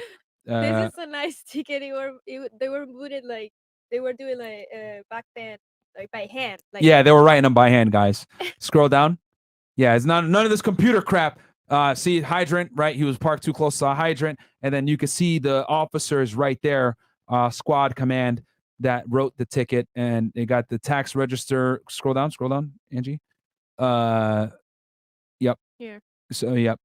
Keep scroll down more. Is there more? No. Okay. So that is the ticket, guys, that ended up because she noticed that the vehicle that the guy was around had a ticket on it. So let's keep going. All right. To the YouTube video. Something about the ticket also is the reason it raised the red flag for everybody was because he was one of them boys and he was in a really bad neighborhood and they questioned why he was even parked there in the first place. Why is one of them boys parked in fucking Brooklyn in the 70s? What are you doing in that area, bro? What are you doing? You don't belong here. All right. I can be a serial killer. I have too many parking tickets. Yeah. Yeah, Angie does got a lot of parking tickets. Yeah. Stupid. All right. Yep. Let's go back to it. Detective James Justice investigated the ticket and found that the car was registered to a house in Yonkers, 30 miles away from Brooklyn. The car belonged to a 24-year-old postal worker named David Berkowitz. Justice reached out to the Yonkers Police Department, only to learn that they'd already had their suspicions about Berkowitz. Berkowitz's neighbor had contacted the Yonkers Police Department, believing that he was the son of Sam. He also claimed that it was Berkowitz who had shot his black Labrador retriever, Harvey. Pause. Don't worry. Just so you guys know, the person that called the police on Berkowitz and said that he shot his dog, what was his name? Sam. Sam Carr, to be exact. So Sam Carr tells the police, yo, this dude Berkowitz shot my dog. Let's keep going. And the dog survived. Harvey survived. Don't worry, guys. Harvey survived. Around 10 p.m. on August 10th, 1977, Detective John M. Filatico, along with the NYPD, went to Berkowitz's home in Yonkers, where they found the 1970 Ford Galaxy. After Berkowitz exited his apartment and got into his car, the detectives approached him, guns drawn, in a scene chillingly reminiscent of the Son of Sam's own routines. A paper bag containing the now infamous .44 caliber Bulldog revolver and a handful of bullets sat next to Berkowitz on the front seat. When Detective Filatico asked who he was, the killer reportedly replied with a smile. I'm Sam. And he said, "You Berkowitz got was me." found sane. And he said when they got him, when they found him, guys, he said, "You got me." Also, want to make a note here, guys. When they saw his vehicle, that 1970 Ford Galaxy, they saw the gun in the vehicle in plain view.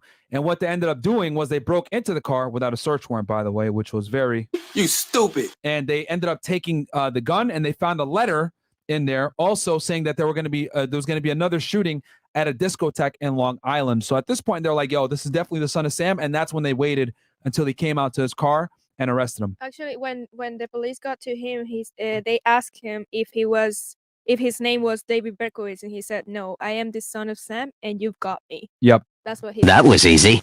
So yeah, guy's fucking crazy. But let's go back to it. But yeah, but the police fucked up because they broke into his car without a search warrant, which was very, very sloppy police work. You know what I mean? Stupid. But you can only imagine, right? They've been chasing this guy for a year. They see the fucking Bulldog revolver. They're like, yo, this is our guy. They break in. They see the .44 caliber bullets. They see a letter written by the son of Sam, and I think I got a picture of it as well. I'll show you guys after. Let's finish this video. Go ahead. In order to stand trial following a psychological evaluation, on May 8th, 1978, David Berkowitz pleaded guilty.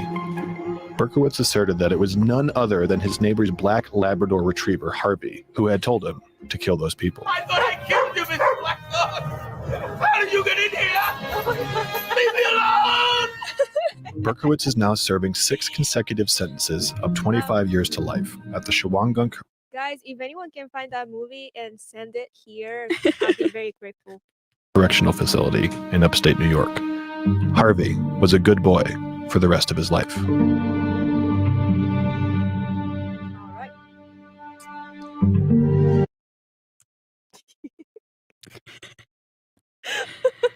Let's read super chat, shall we?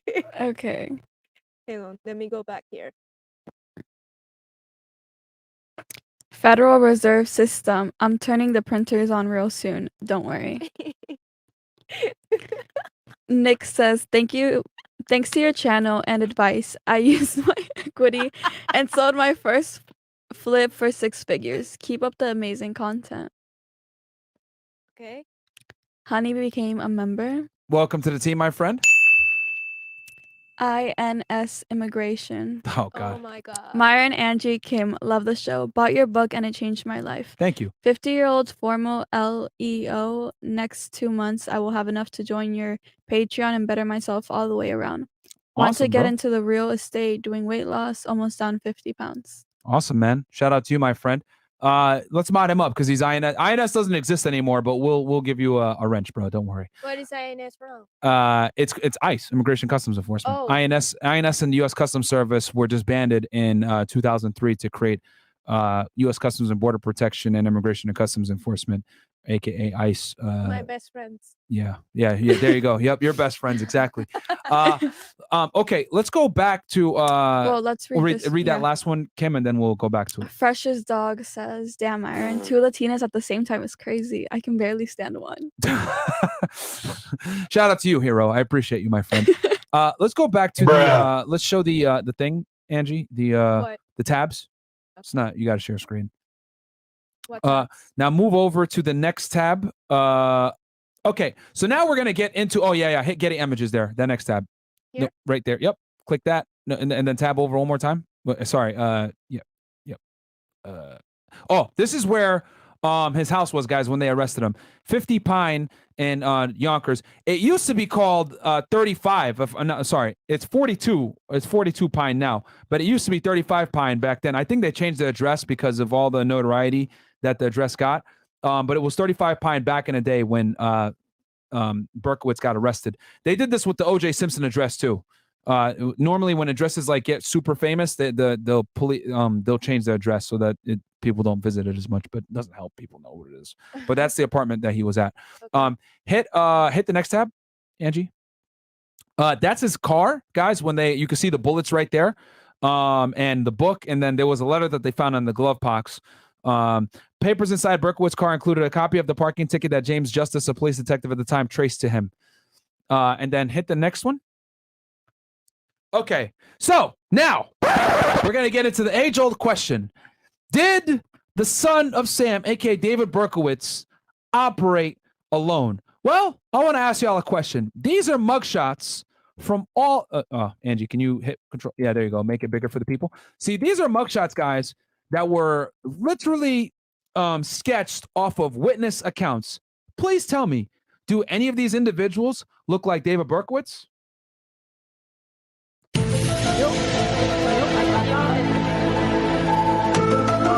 you know what? Do me a quick favor, Angie. Go ahead and enlarge it on their side so they can get a really good look at all these individuals. You can see here, guys, right? And each sketch, just hit the square on the bottom. Or there you go. So you can see the top left photo there, guys, right? That was the shooter, the slayer of Donna Lauria. That was the first shooting on July 29th, 1976. Then you see the Lomino DeMasi shooter, then the Lomino DeMasi shooter again, right? Looks like the same individual, right? With the two sketches. Then with the little comb over on the side. Then you got Ski Cap from the Voskerichian homicide. That's the woman that was shot in the face with a book, right? Then you got the Berkowitz lookalike Voskerichian murder. Then you got an unreleased profile sketch of the Moskowitz Violante gunman, and that was the last shooting in Brooklyn. That guy has fucking blonde hair, guys. Okay, scroll down a bit. Then you see unreleased sketch of yellow Volkswagen driver at the Moskowitz scene. Note the long hair. All right. Then you got profile of compromised Moskowitz Violante sketch released to the public. So you had 3 individuals there on scene, it looks like. Okay. Then you got the front view of compromised sketch as it appeared on page 1 of the New York Daily News. And that last one I would say probably looks the most like Berkowitz, and then maybe even the one before that. But you guys could see here clearly that there's more than one individual. Okay. So the age-old question, did Berkowitz do this alone? Well, let's go back to the Netflix documentary where we left off real fast. And I want you guys to do the math with me and tell me, can he have done that last shooting in Brooklyn on his own? So as you guys can see here, right, we have Cecilia Davis seeing him at around 2:33 in the morning while she's walking her dog. Okay. Let's run the clip. Oh, you got to share the screen. Yeah. Angie. He had a clean in his face. like I seen already on television. So that's Berkowitz, positive ID. At 2:35 a.m., a mere 2 minutes later, but over 5 blocks away, Tommy Zano watches as an unknown assailant pulls a gun from beneath his shirt, crouches, and fires 4 times into Robert Violante's car. Holy shit. Guy came over to the car and blew those people away in less than Pause. 4 seconds. And that's Zano. He saw someone else shoot into the car while the other witness, Davis, saw Berkowitz. Okay? And he described that individual as a white male, approximately 6 feet tall, with blonde hair. So, guys, the question is, was there more than one shooter? Definitely so, my friends. Definitely so. You can see from all the sketches, the eyewitnesses, there was more than one shooter. It wasn't David Berkowitz. And we're going to talk about that in a little bit more detail here, but we'll keep running this clip. We ran through this half dozen times, and it doesn't add up. It doesn't seem possible that he could have done this. No, he couldn't, because I seen him taking off the ticket. He could never go back to the playground because I seen him. Boom. Pause. It doesn't seem. So that was Cacelia Davis. That was the woman that saw him taking a ticket off, which they were able to pin back to Berkowitz and identify him. So now we're going to go ahead and play an interview, guys, from, I think this was 1993, where, what is it, Terry Morey, if I'm not mistaken, or Morey Terry? Morey Terry. Morey Terry, guys, interviews Berkowitz in jail. It's going to say, it's the one that says were. Yep, there you go. So, were there multiple shooters in the Son of Sam serial spree? Let's go ahead and show that to the people and enlarge it, and let's get into it.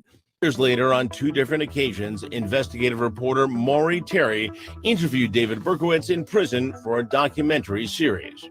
In these rarely seen meetings, Berkowitz tells Terry that he was not the only shooter. That's Berkowitz Now, there were a series of 8 attacks known as the Son of Sam killings. Yeah. Did you do all of them? I was at all of them. I was at more or less at all of them. Pause. Scouting the area. So he was at all of them, guys, scouting, which is what he did in the Brooklyn shooting that we just talked about a second ago, because you guys saw with the eyewitness. She saw him. There was no way that he could have gotten over to shoot Violante and Moskowitz in time and get the ticket off his vehicle, which she witnessed. Okay? Remember, she was the one that was able to effectively tie him to the shootings, which the police were able to use later and identify him and arrest him. Go ahead. And reporting back on likely targets and things. And I did not pull the trigger at every single one of them. And I believe the police do know that. Berkowitz claimed his accomplices were fellow members of the 22 Disciples of Hell's Satanic Cult, a group he joined when he was 22. Wait, what? And the killer... Pause. Hold on. Wait, yeah, guys, it's about to get there. We're about to start talking about cults here in a second, and don't worry, Kim knows more about it. But we'll keep running this clip, and then Kim will tell y'all more about it. Sacrifices to their satanic gods. Berkowitz agreed to go through each shooting, saying which ones he did and which ones he didn't, including Carl Denaro's. Carl Denaro, Rosemary Keenan in Queens. No, that wasn't you. Were any of the 44 shootings done by females? Yes. Would that have been 1 shooting or 2? 1 I know of, possibly 2. And I know that Carl's was definitely a woman. Berkowitz refused to name any living co-conspirators for fear of reprisals against his family. But Denaro may have an idea of who. And remember, guys, Denaro was the guy that got shot in the head. Remember, he wanted to leave the bar and get laid, and he got cock blocked back there in Queens, right? He was the one that got shot in the head. He didn't get shot by Berkowitz. He got shot by who? A female, my friends, a.k.a. Booking stores, why women deserve less. Go ahead and get it, guys, because she failed her job and missed, which is why he ended up living. Because just so y'all know, booking stores right now, hardcover, softcover, it's all there. The reason why she didn't kill him, guys, is because she did not expect the gun to have as much kickback as it did, and that made her less accurate, obviously, when she shot at him, and he ended up surviving. So, yeah, female serial killers are almost always an L. Aileen Werner's coming soon, guys. Aileen Werner's coming soon, though. that's the one female serial killer. I guess that's a W. Let's keep going. Why is it a W? What? She is. All indications point to a female who was in the cult. We can actually place her within 2 blocks of the shooting, and she's still alive. She would be 71 years old now. Who do you think shot you? I'd rather not say. He knows who it Denaro was. hopes one day there will be enough evidence Pause. to have the. He knows who it is, man, that shot him. But it was a female. Just so you guys know, going back, let's go back to those the sketches again, Angie. Mm-hmm. The female is the one with the hat over there on the left. So ski cap. It's her that they think was the one that shot him. Okay. Him, but this says that it was the Voskerichian. Yeah, but I think that's the same person also that was described at the at his shooting as well. If anything, this looks more than a whip. Oh no, that's a dude. That we're gonna talk about who that is in a second. Okay. All right. So let's go ahead and hit the next tab after that one, Angie. Yeah, I know, guys. Shit just got weird with this evil cult stuff. So we're gonna talk a little bit more about if he was acting alone. No, play it from where it is at 21. Just enlarge it, and then Kim will finish it off here with the cult stuff. But yeah, we'll play this real quick. This summarizes the cult and other people involved. But now it's extremely significant because Berkowitz claims he wasn't surprised he was tipped off. He says he received a phone call at his apartment telling him the cops were coming. I knew it was just pretty much going to be, everything was getting groomed for the last few days to just kind of get picked up or something. And somebody knew something and says, well, you're gonna take a fall for this. So it just, everything was just being set up. Set up, he says, by leaders of a cult he now names as the Process Church of Final Judgment. From the late 60s to the mid-70s, the group had a New York headquarters on First Avenue in Manhattan. At least one witness told police she saw Berkowitz entering the building only days before his arrest. Yeah, I went down there. More corroboration comes from the artist who sketched several people during cult meetings in Untermeyer Park. A guy named Ken. He had a voice like this. Mm-hmm. Do you know who that individual is? Yeah, it's Ken. Do you know where he's from or what he was a part of or anything about him? He was basically a recruiter and I thought one of the leaders or elders and brother of the process and so forth. Pause. And moved around. And just so you guys know, I know there's a bunch of people out there that say, hey, it's not true. There was no cult or David Berkowitz was not a part of this cult. What we're going to do for you guys, we're going to go ahead and present. We've studied that side as well, so don't worry. We're prepared on both angles. We're going to go ahead and give you guys the cult angle that Maury Terry talks about and these earlier interviews describe. And then we're going to go ahead and talk about the opposition that says that there was no cult, okay? But regardless, the main takeaway from this is this, guys.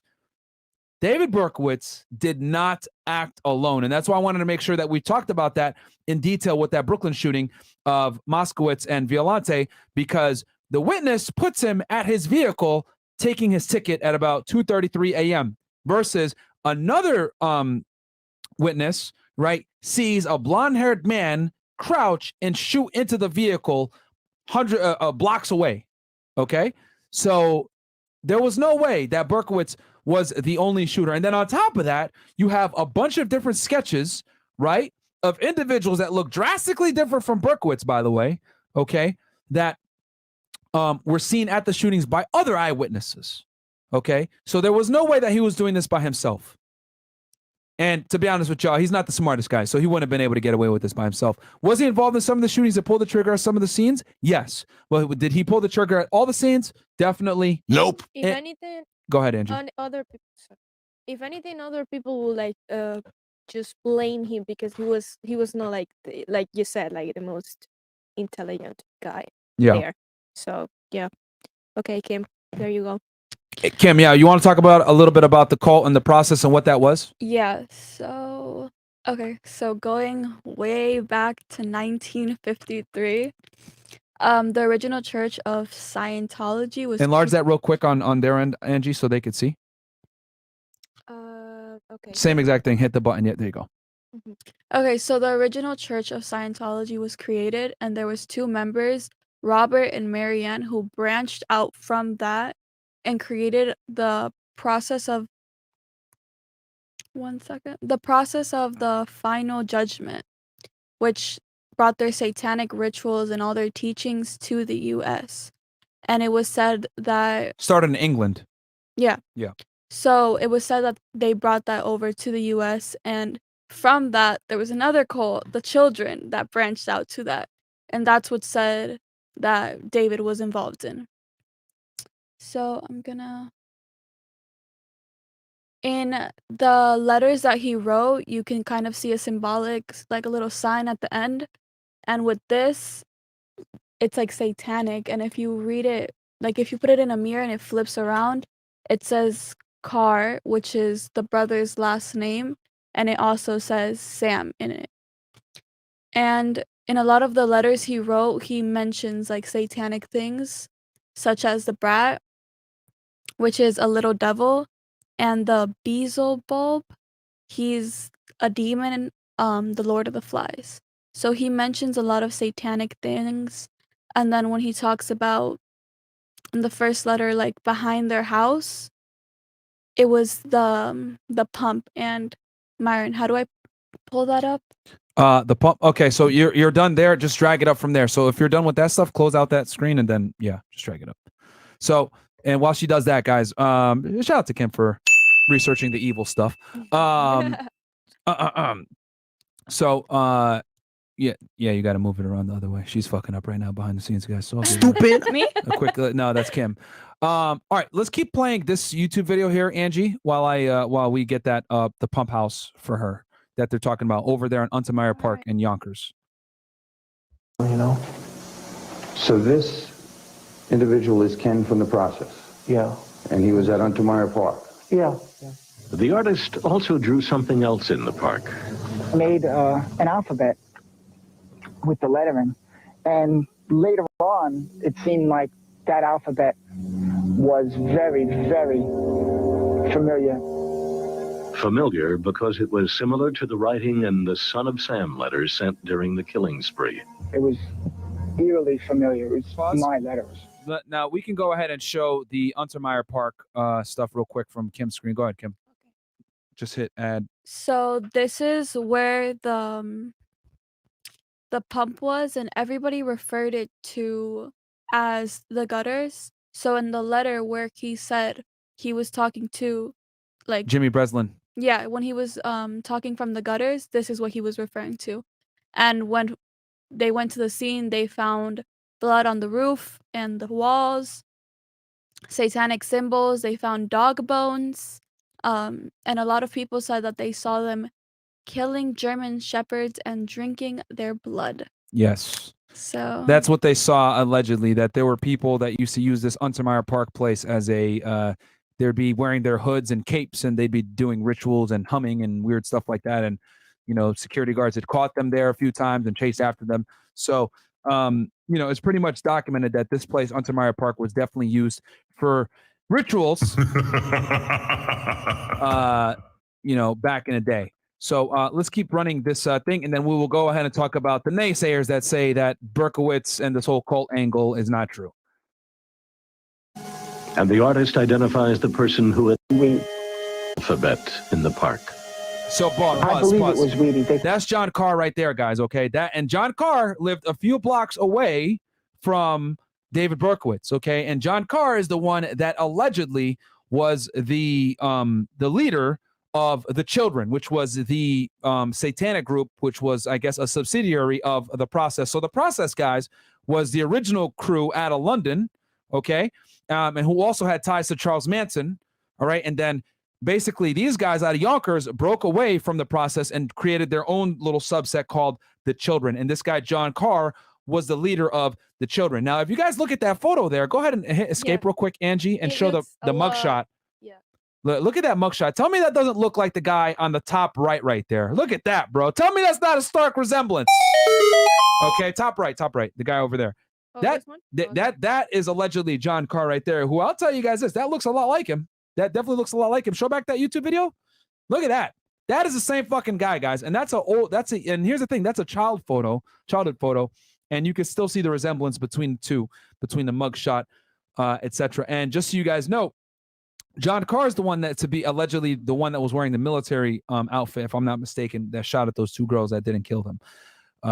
So okay, let's go ahead and go back to Doc now and Margie, Angie, and let's keep playing. Called him Wheat. Wheaties, the nickname of John Carr, who Berkowitz names as a Son of Sam triggerman. This seemingly cryptic reference in a Son of Sam letter suddenly becomes very clear. Quote, pause. Some name.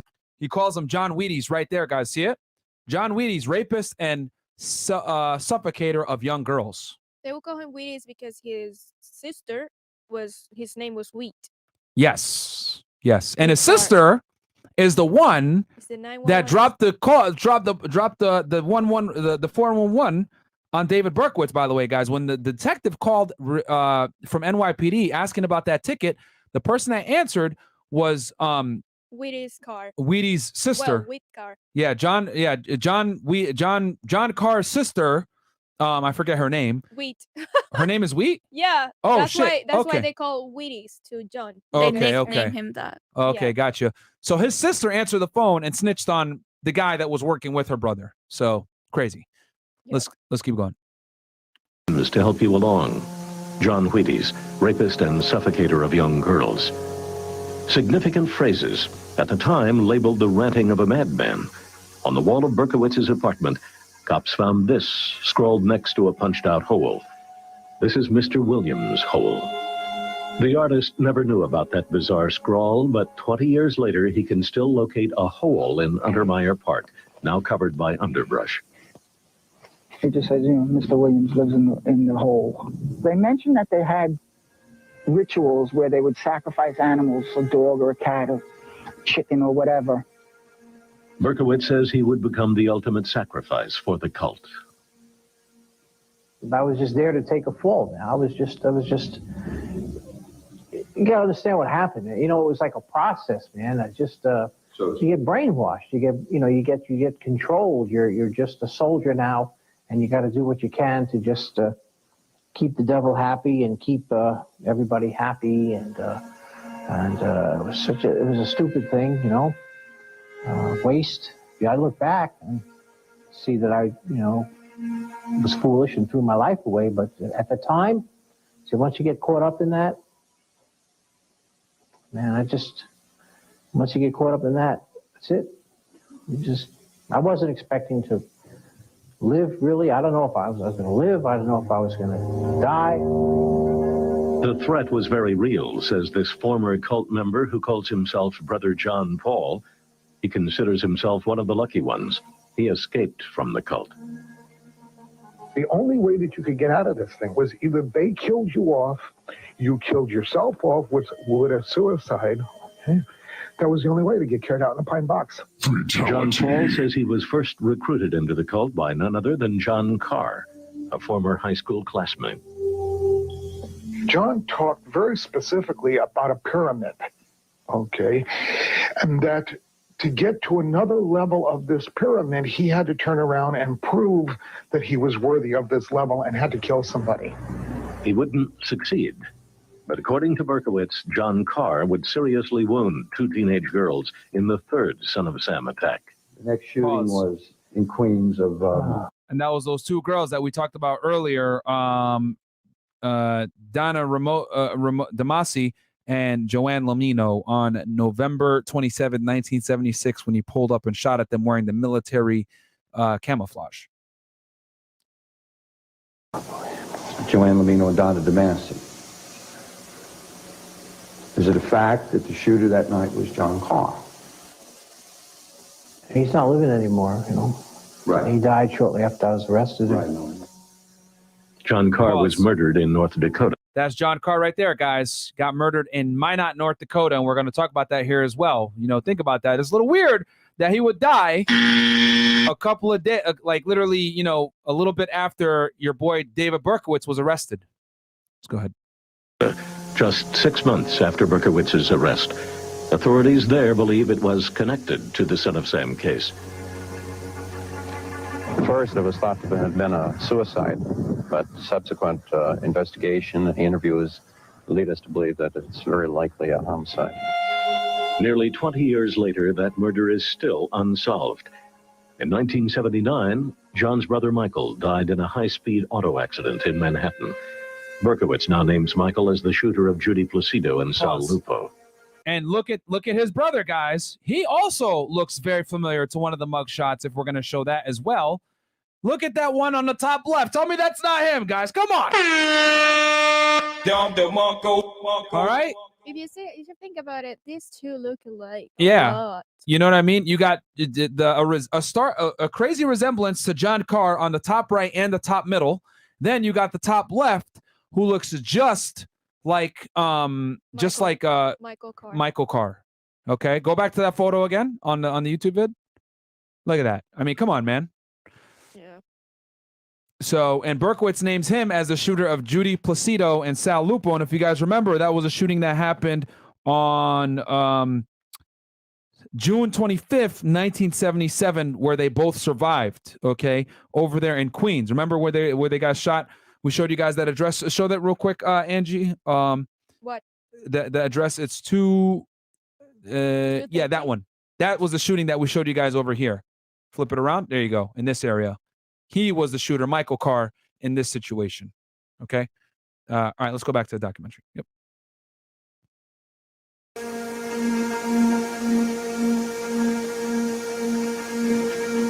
Yeah, it's real painful. It's a really bummer just even talking about this. And just so you know, the brother Michael Carr, guys, died in a car accident. What? Going about 97 miles per hour and crashing right into a pole.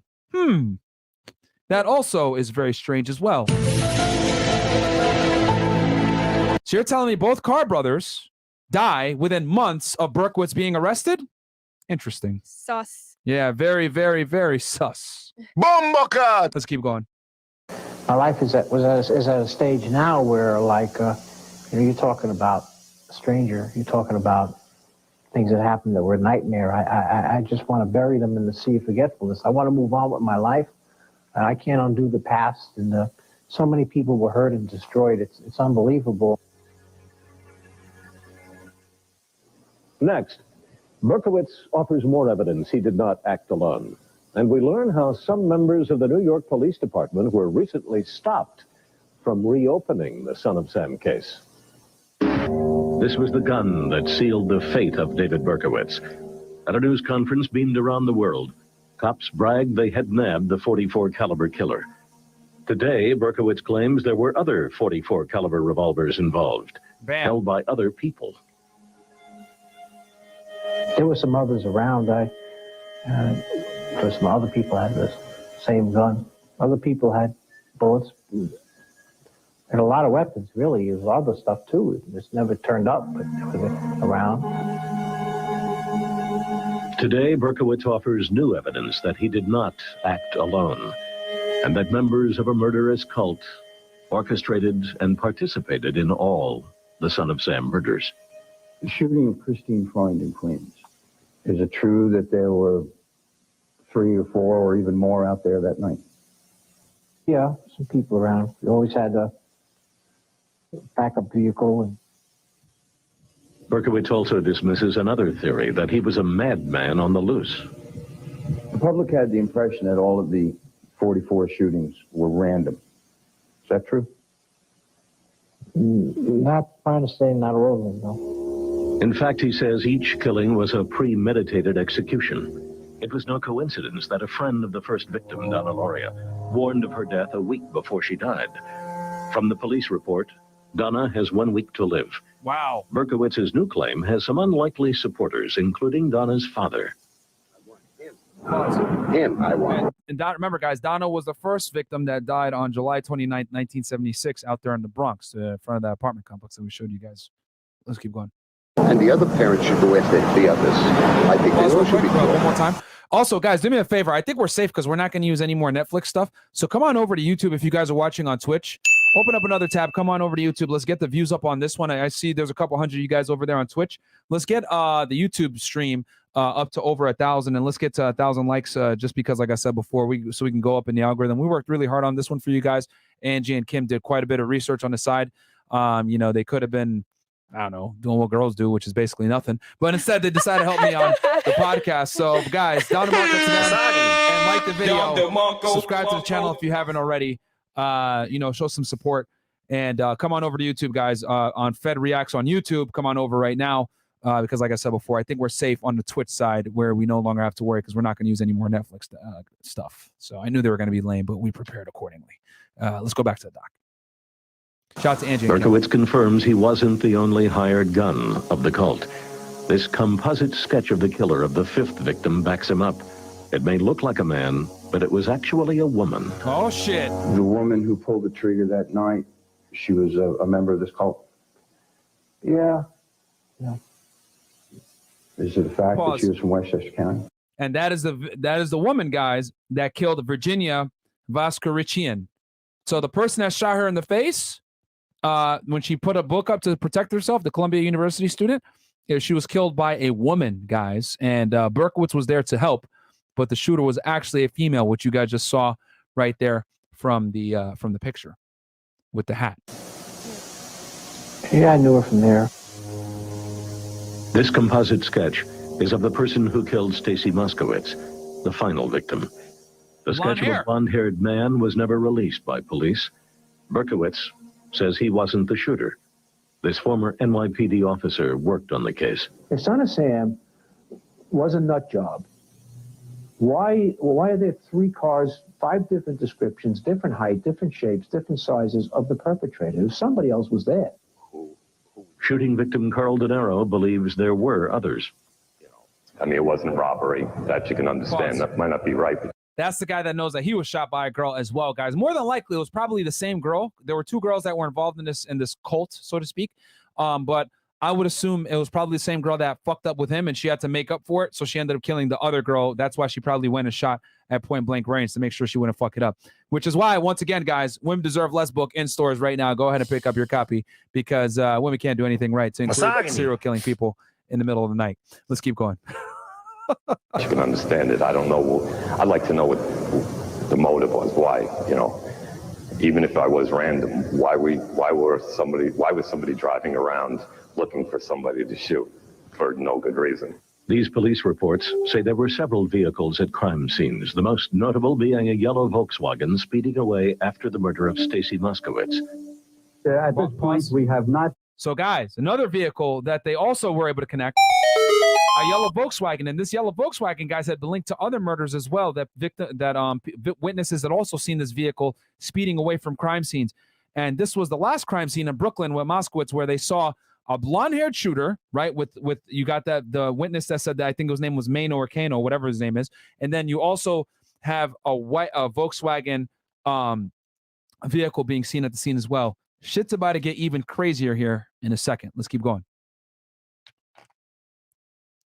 Been able to say that any one car is the car that belonged to this person, including the yellow Volkswagen that was reported in the paper.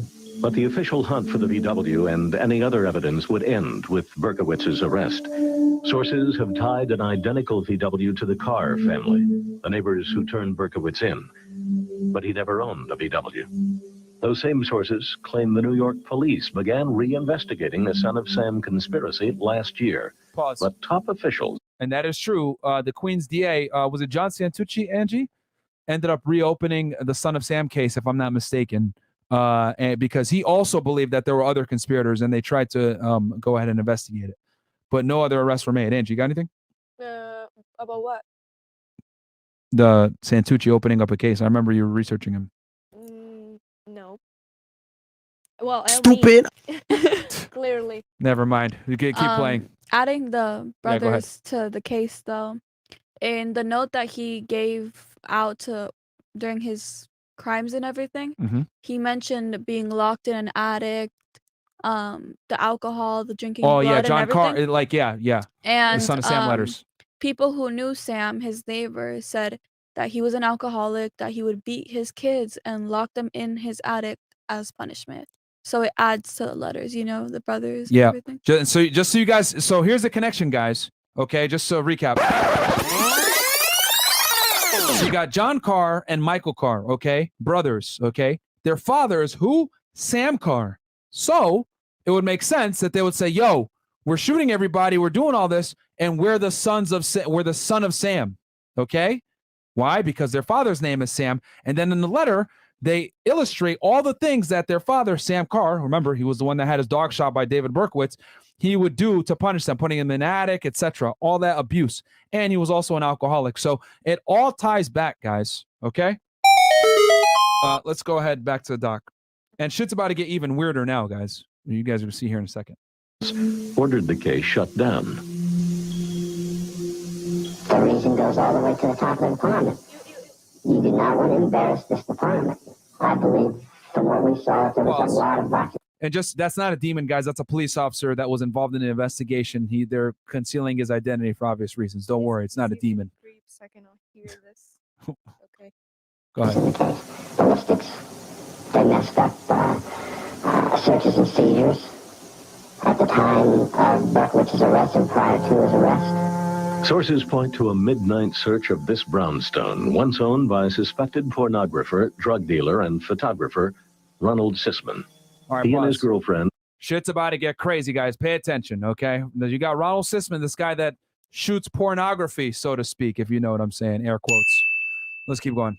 Elizabeth Platzman were murdered execution style on Halloween, 1981. The reason for the search by police? The source says the department believed Sisman had photographed the murder of Stacy Moskowitz and had hidden a copy of the film known as a snuff film. For the first time ever, Berkowitz says one existed. This time when the sacrifice had been made, this is all, part of the ritual and everything, and there was some filming going on. Somebody wanted to film it for somebody else or whatever. Berkowitz says there were 3 people in a van at the Moskowitz murder filming the shooting, and the evidence mounts. This self-confessed process hitman named Jesse Turner says he was hired to kill Ron Sisman by a world-renowned artist. Who approached you to take care of Ron Sisman? Robert Mapplethorpe. Why? Because Ron Sisman had possession of some snuff films. The late Robert Mapplethorpe, a controversial artist known for his graphic and some say pornographic work. Turner lived with Mapplethorpe in the early 1970s. Robert was not a member of the process. He was associated with the process. The process, they were using each other. There was a snuff film, then what happened with it? After the church ordered it? Yes. Well, there were several copies made. Robert explained it to me and said, look, Sisman's got these films, and most importantly, he's got the Moskowitz film. We discussed him dying, yes. Pause. Turner claims the murders were actually carried. So let's get this straight. David Berkowitz gets arrested on August 10th, 1977, right?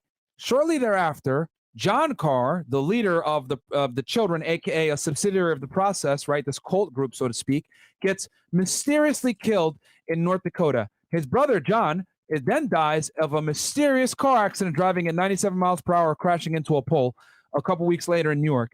Then you got a guy who was allegedly there at the Moskowitz shooting in Brooklyn. Remember, guys, on June 31st, 1977, that filmed it, right? He gets killed with his girlfriend as he enters his apartment after a date on Halloween. So tell me that, to me, it sounds like we're tying up loose ends here, okay? It's a whole bunch of crazy shit, all right? Because they didn't want the police, right, to go ahead and, God forbid, Berkowitz go ahead and snitch.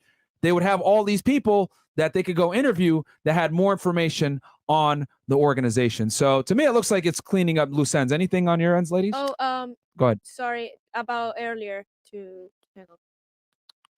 So yeah, what I was looking into Santucci, he just was one of the prosecutors. David Berkowitz just had 3 prosecutors. That was. Oh yeah, because it was in different areas. He killed in Brooklyn, Queens, and in Bronx. Exactly. So I didn't remember because I knew his name like ring for a reason, but the thing is that he had like 3 prosecutors, and Jones Santucci was one of them. Yeah, only the Queens DA decided to open up the case on other conspirators. Brooklyn and the Bronx did not want to do it. Anything on your end? Yeah, before we get back into when it? David was told about the brothers dying, he told Terry that, like, yeah, that's what happens when you join a cult. You either, self-delete, you get killed, or you get into a freak accident. So he okay. basically confirmed that. And Maury Terry, as you guys know, is the investigative journalist that wrote the book. What is it? Deep Evil or something? The Ultimate Evil. The Ultimate Evil, which documents the Son of Sam shootings and the cult, etc. Which again, we're gonna go into the naysayers that don't believe in the cult here in a little bit as well, because they have a theory that the cult didn't exist. That actually, that book that he wrote, Maury Terry, he wrote one the first one was in 1987, and he wrote a second part more into the cult and the Satanism and everything behind this case in 1999. Okay. And it's a pretty good book. If you guys want to check it out, you can just, check it Okay. out. Yeah. All right, let's get back to it. Okay. So there's the little conspiracy you guys can see here. So now you got the guy that allegedly filmed the Snuff film being killed. By two by the accomplices who recovered 5 Snuff films. He told the same story to New York City police last year, but soon after the investigation was stopped. They learned that the investigation led on into the Son of Sam case, and that there were things were messed up during that case. Of course, it would be embarrassing to an agency who had done botched up an investigation and not looked forward into it. Those murderers running loose on the street today, and they didn't put them in jail. Some other unlikely believers of the cult theory, the parents of Stacy Moskowitz, who spoke in this 1993 interview. I had to hate somebody. And the only one I knew, the only name I got was Berkowitz. So I had to hate David. In my opinion, the New York Police Department covered it up. The city covered it up. I don't know what the New York City Police did. I still don't know what they did. I feel the city did wrong. They never followed up the case. And I heard quotes from judges that this case would break wide open in New York. And when it does, there's going to be a lot of heads rolling. Mrs. Moskowitz has corresponded with Berkowitz. This letter has been in my prison cell for 3 years, and I never answered it. But she wrote me the most beautiful letter a person could write to someone else, especially a person who was in some way responsible for harm being done to their family. And I would just like to thank her personally from the bottom of my heart. I'm going to answer this letter one day when I get the courage to do that. There's so much pain involved to even face these things, but I'm truly blessed. I'm truly blessed. The blessed and the cursed. Those familiar with the cult believe it is still active, just masquerading under a different cloak. They have disguised themselves again, and they always change the names. It's so in-depth that it would take an army of police officers, or it would take somebody with power, guts, and influence to shut these guys down and make them go to some other country. Berkowitz agrees. They're definitely dangerous. I think that today, I mean, I've been locked up behind prison walls for 20 years, but I feel, it's my hunch, that they've become more sophisticated, more covert. It's my hunch that they have really gone down deep. All right, pause. Hidden, but just as powerful. Angie, real quick, because you went ahead. There's some naysayers that say this cult never existed, or the other side is that Berkowitz was never a part of this cult. Do you want to talk about that real quick? Yeah. What the opposers say? I know you did some research on I that. don't know if I can mention the main person that is behind this theory. I will do it anyways, I guess. But no, he doesn't say that the cult didn't exist. Well, he basically says, well, the people that are behind this theory, because apparently there's a lot of people behind this theory after this guy pulled it up, is that David Berkowitz was never part of this cult. So they don't. The process, right? Or the children? What? He was never a part of this cult, the Of process, any cult aka the whatsoever. children.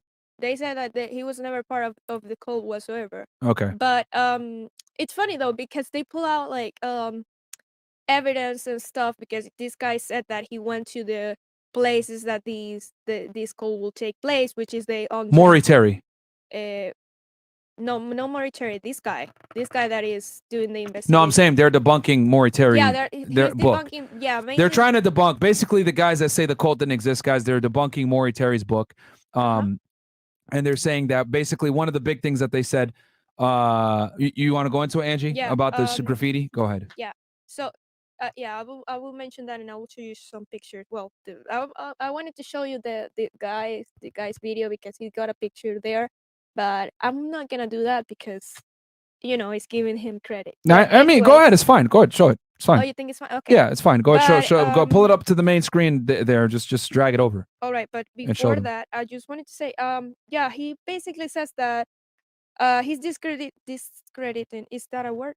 Discredit. Yes. Yeah, he's discrediting this guy Maury because he didn't in his book he didn't show parts of the letters that David Berkowitz wrote. He just showed like just parts. He didn't show like the main the complete letters, and also because he's saying that in the park the graffitis were done after the 1980s. The graffiti that was there with the skulls and all that other with the show upside down crosses, it was done after Berkowitz was already arrested in the 80s. It wasn't done. Which is, I'm gonna show it here. Hang on. The thing is, this is part of the video that I was looking at. So Okay, here, you guys, there you go. So yeah, you can see this is Maury Terry right here. Yeah. Hang on, let me enlarge it. I don't want to do it like the big thing. But this is Maury Terry, and this is the graffitis that he thought that were part of the cult. But what he's saying here is that this was just people trying to troll Maury Terry. Maury Terry off, yeah. Because long story short, guys, Maury Terry was writing a book, right? When Berkowitz got arrested and everything else like that, and everybody knew that he was writing a book, and he was visiting Yonkers often, right? And going over to Untermeyer Park and going to the pump house where you guys saw that photo taken. And people would troll knowing that he was going to go there, and they would just put all the satanic stuff there, think it just to fool him, right? And because these things were painted and drawn there basically after Berkowitz was arrested. So they're trying to say that they did that kind of lead Terry on a wild goose chase. Yeah, you can see Maury Terry here as well with the paintings and stuff in the park. Is there any other allegations that come from them that says that the cult wasn't real or whatever? But yeah, what else? No, it's just that basically that's the main thing. Mainly it's just that he was never part of a cult, and he also said that he never met the Carr guys. The Carr brothers, that he didn't know them. Yeah, and there are some allegations that the brothers said, all the brothers said that they were David Berkowitz was just harassing them. That he killed the dog, he will call and just like breathe at the phone calls and just do nothing, just harassing them, just molesting them. But yeah, I mean, he would just harass them, call them often and shit, yeah, and shoot their dog. He also debunked himself because he said that he went to the park and stuff, and he talked to people that actually belong to satanic cults and everything, and they have seen like rituals and stuff. And he also spoke to a guy who was a homeless man that lived in the park from, hang on, I have it here, from man, I don't remember. I brought up a lot of stuff. But anyway, he lived like 10 years in the park. While this time David Berkowitz was doing these things. Okay, so he was there in the 70s when Berkowitz was out. Yeah, all right. And he said that he has seen David Berkowitz hanging out around the park, and also he said that he saw David Berkowitz with John Carr or Michael Carr once. So I mean, if this guy is seeing these people, he said Manny Grossman, he's saying in one end that the Carrs didn't know Berkowitz, but then this homeless guy is saying that he saw Berkowitz with the Carrs. Yeah, and he also said that he doesn't believe the guy, which is like, okay, he said he doesn't believe the homeless guy. Okay. Yeah, exactly. So you have a whole witness saying that he saw David Berkowitz with the Carr brothers and hanging out around the park, but he doesn't believe that he was part of the cult. So it's crazy. I mean, yeah, okay. I don't really believe him. Okay, all right. Well, either way, we wanted to present that other side for you guys as well. The people saying that Berkowitz, so he's not denying that a cult existed. He's just denying that Berkowitz was part of the cult. Yeah. Okay. No, yeah, he's not denying because he said that he talked to people that belong to the cult, and they will see like dead dogs and the Okay. house and stuff, and yeah. All right. So it was real. It's just that they're saying that Berkowitz wasn't a part of it. But here's the thing, though. There's so much information that shows that Berkowitz could have been a part of it because Son of Sam, you got the different handwritings. You got the people, witnesses saying that they saw Berkowitz in North Dakota, right? And who was in North Dakota? John Carr is in North Dakota, right? He had ties to the Minot Air Force Base out there. So, and then also you got witnesses that have Berkowitz and people, someone that looks like John Carr at the scene. And then you got, you know, the dog, right? And because Berkowitz originally said, "Oh yeah, this demonic dog is making me do all this stuff," but then you find out that he shot a dog. That dog belongs to Sam Carr, and then Sam Carr's son, okay, John Carr and Michael Carr are the actual sons of Sam, right? And then you also know that they're the members of a cult. So it's too many coincidences for it to not possibly be true. So, I mean, we'll present you guys the facts. You guys, like I said before, you got the side that doesn't believe that Sam Berkowitz was a part of a cult at all, and there's no cult link. And then you got the guys right on the Maury Terry side of the house that think that there was a cult and that Berkowitz was a part of this cult. But one thing is I will say there's one thing that's irrefutable, though. Berkowitz did not act alone. Okay, guys, that is irrefutable at this point. You got multiple witnesses with different sketches. You got different eyewitnesses that saw different individuals. You got Berkowitz himself saying that I didn't act alone. And then you have evidence that proves that there was no way that Berkowitz was a lone shooter, because if you have one witness literally seeing him by his car, dealing with his ticket, right? That same ticket that identified him, that got him arrested by the police later on. Then you have another witness saying, "No, I saw a guy crouched down with blonde hair, shoot into the vehicle that Violante and Stacy Moskowitz were in," right? Then you know for a fact that there's more than one shooter. And you saw a yellow Volkswagen at the scene as well that was involved in the situation. I just want to say also that from the part of this guy that's saying that is debunking Maury Terry, he also states that he met a lot of the people that belong to the cult, and most of them were old people. So he said that why David Berkowitz, a 24-year-old back then, will hang out with old people at a cult. So that was also one of his arguments with this thing. That Berkowitz was, because Berkowitz at the time was a postal worker, guys, 24 years old, making about $13,000 a year. So annual. Go ahead, Kim. But as well, David in 1993 told a reporter, "We made a pact, maybe with the devil, but also with each other. We're going all the way with this. We're soldiers of Satan now. I was just too far in, too loyal, too much playing the role of the soldier and trying to please people."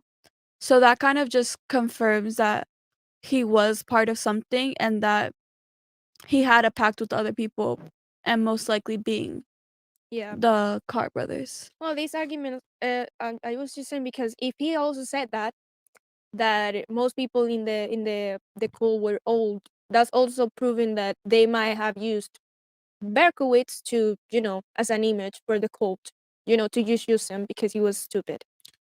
And the other thing that is, shit, I lost my train of thought, what I was going to say. Go ahead. Him saying that everybody else was older kind of contradicts something, because in the letter, he said that they're working for Papa Sam. So he would refer to Sam, the Carr's father, as like the head of everything. Yeah. And that he needed to drink blood to maintain his youth. Yeah. So maybe the cult also had such older people doing all these sacrifices, doing all these things to try to maintain their youth. Yeah. Well, this guy also... The other weird thing too, that's what I was going to say.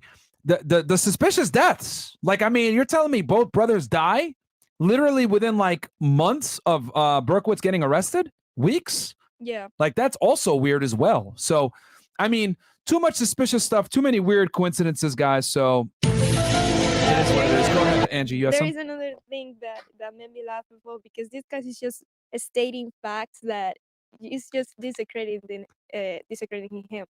So he also said that in October 21 of 1976, 2 days before the Denaro shooting, a woman named Bernd saw a headless German Shepherd in the park. So that also proves that they were kind of partially doing, like, I don't know, kind of doing rituals, but each time they will do like a shooting or an attack. Something I also found weird was the fact that the brothers never were brought in like for questioning at all. Yeah. And a lot of nobody interviewed them. Yeah, a lot of people talk about how police were so fed up, and you have to remember in the beginning of all this, the NYPD was cut. Like a lot of people and workers were cut. So they had already few people working double. Yeah. So they just wanted to put an end to everything. They wanted to put someone behind bars. They wanted someone to be responsible. So when they caught him, they interviewed him for only 30 minutes for him to confess to absolutely everything. And all he said was, my neighbor's dog is a 6,000-year-old demon that was telling me what to do. And they were like, okay. And they never interviewed the brothers. And the thing also is that David Berkowitz later on said that the whole story about the dog is false.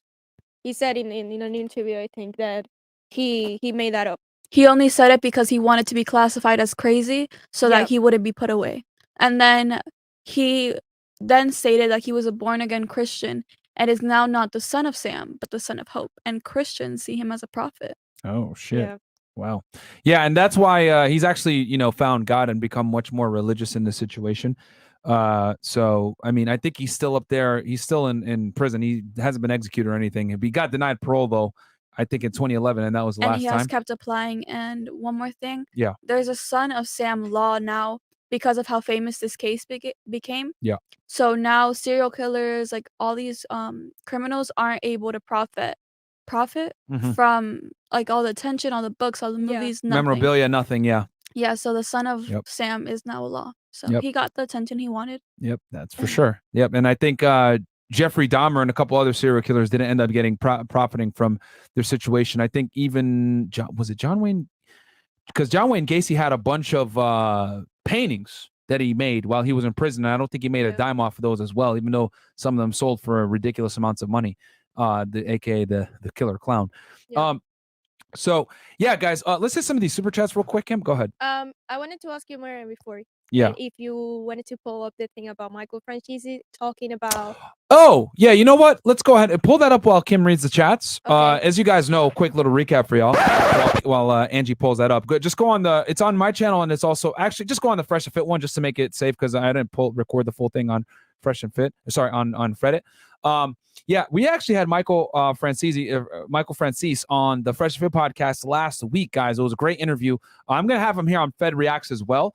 But he talked about how they were also the mafia, the Colombo crime family was involved in the Son of Sam situation. We are live, and then I think it's in the timestamps, Angie. Just search it on the timestamps, and we'll go and we'll run that clip real quick for you guys. Really, really cool shit. But while we do that, Kim, go ahead. Could you hit the chats real fast while Angie finds this?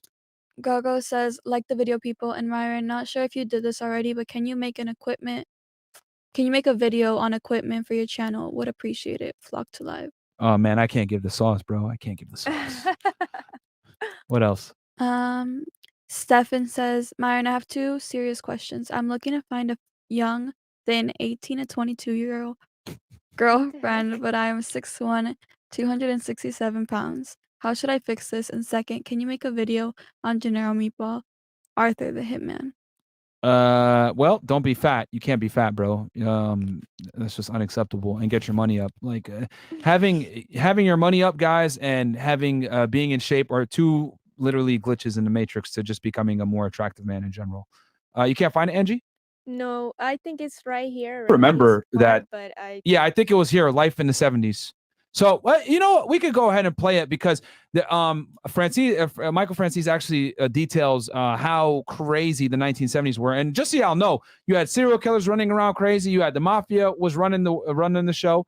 So we'll go ahead and if you guys haven't seen this interview, go check out this interview. It was fucking lit. Go ahead. Okay, here. How dangerous New York City used to be even back then, and then before Giuliani came in and really was, you know, making a push to clean up crime. Like, what was it like being in New York City in that era? Like, was it just? I mean, the city, you couldn't go to Times Square. Well, we could, but I mean, Times Square was, you know, the porno capital of the country, at least back then. It was a disgusting place, quite honestly. You didn't want to be there. But crime was rampant. Yeah. You know, we didn't have trouble with the local police. You know, as a matter of fact, you know, in New York, with 750 guys, many of us had relatives that were police guys. Yeah. or we had neighbors that were in the police force, so we got along with them. We didn't have any trouble. Our nemesis with the FBI. We have trouble with the locals. So I had gambling You get a large operations in the Angie, city. We were on their paying side. off the cops. I mean, it was a good time for us with respect to that. Yeah. And it was a great time. I mean, I had some good clubs back then, and Studio 54 was around. We had a lot of fun. I'd put it that way. When it comes to networking, right? For the families, so to speak, what was like the process of meeting people for like business? I guess getting things done behind the scenes. You would say. Well, it was technical. Hell fresh. Hang on. Let me see if I can like go forward and find the part where he talks about David Berkowitz. Bother me, done. And the second thing is they want to know what you're doing so they can get a piece. Yeah, of course. So it goes both ways. So, that was like, even if I had to go to Chicago to do business, I would tell my boss, I'm going to Chicago. Should I check in with anybody? They would tell me who to check in with there. And I'd say, listen, out of courtesy, coming here, just want to let you know this is what I'm doing. Wow. So, we had that kind of respect for one another in that regard. Cool. And there were 5 crime families in New York. And then there were how many, if I'm not mistaken, was it 9 nationwide? You had 9 big 9 ones? that were actually part of the commission. Yeah, I want to like skip forward to where he's talking about David Berkowitz. And he's talking about the mafia. So you guys need to go check that out. You didn't find it yet? Nope. Yeah, because they just changed the subject. Maybe where it says the 300 guys. No. Yeah, maybe where New York was a dangerous place, but We talked that was already that was what it was. yeah, I was like in the 70s. We didn't do that? No. Do you want me to read the It's chats gotta while be you in here find then. it? Yeah, read the chats while we find this. Okay. IRS says Angie's a bum shirt's coming in soon. Crease 17. Imagine if all these motherfuckers watching like the video, lol. Just giving thanks for the content, brother. Christian Kelly. Keep up the good work on FNF and FedIt. Super cool to get the Fed perspective and detailed breakdowns from the legal side. The sauce is real. Shout out Angie. Thank you. Rob says it is definitely the best show. Mo says I heard Ecuador makes the best arepas. Mo is just there for the beef. Mo He is really just looking for beef. That's it. That's all he's doing. He's just dying laughing right now, you guys. RPO Studios. Love the new name. Keep killing it. Sparky no. Myron, I got my return of 5K on my original 11K investment. Fellas, hit the gym, stop chasing 304s, and focus on your bag. Myron, you changed my life for the absolute best. Can I get a Dom DeMarco? Man. Here, hold on. I'm gonna find it right now. I'm Dom DeMarco. Yo, get the likes up, by the way. Tell them to get the likes up. Yeah, guys, get Make the sure you likes get the up. likes Please up. like the video and subscribe to the channel. Nobody is gonna give you sauce like this. We're getting you guys the new intro right now. That's why I'm behind Angie Yeah. here downloading it for y'all. I got the new intro. Yeah. We'll play for you guys on the way out. All right. Are you gonna play the video? No, yes. Okay. Yeah, at the end. Lost Ronin says, love the channel, Myron. Can y'all cover the Long Island Sound Killer? I think he's a modern day Zodiac that also has never been found. Oh yeah. Okay, I know who that guy is. I think he strangled like 20 chicks out there in New York in the 90s and 2000s. Damn. Yeah, they still haven't caught him to this day. The 2 big serial killers that haven't been caught to this day are that dude, the Long Island Strangler, and then there's another guy out of Chicago. I think they call him the Chicago Strangler. Did the Zodiac Killer get caught? He never got caught either, but There is a suspect. there is a suspect. I mean, should we just give this update now? Might as well. All right. Yep. So actually it happened. You know what, Angie, pull it up on Google real fast. Or actually, you know what? Yeah, Angie could pull it up on Google real quick while you keep reading the chats, Kim. But basically, there was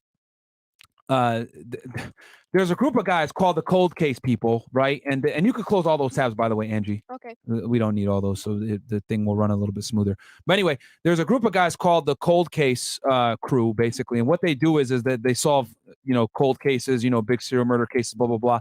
And what ended up happening was they found, they identified the who they think is a Zodiac Killer. Is a guy named Gary Francis Post, if I'm not mistaken.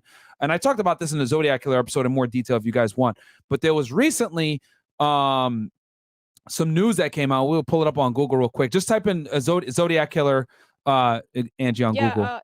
Just pull it up. Hang on. Yeah, just put Zodiac Killer and it's gonna come right up. Yep. Share the screen.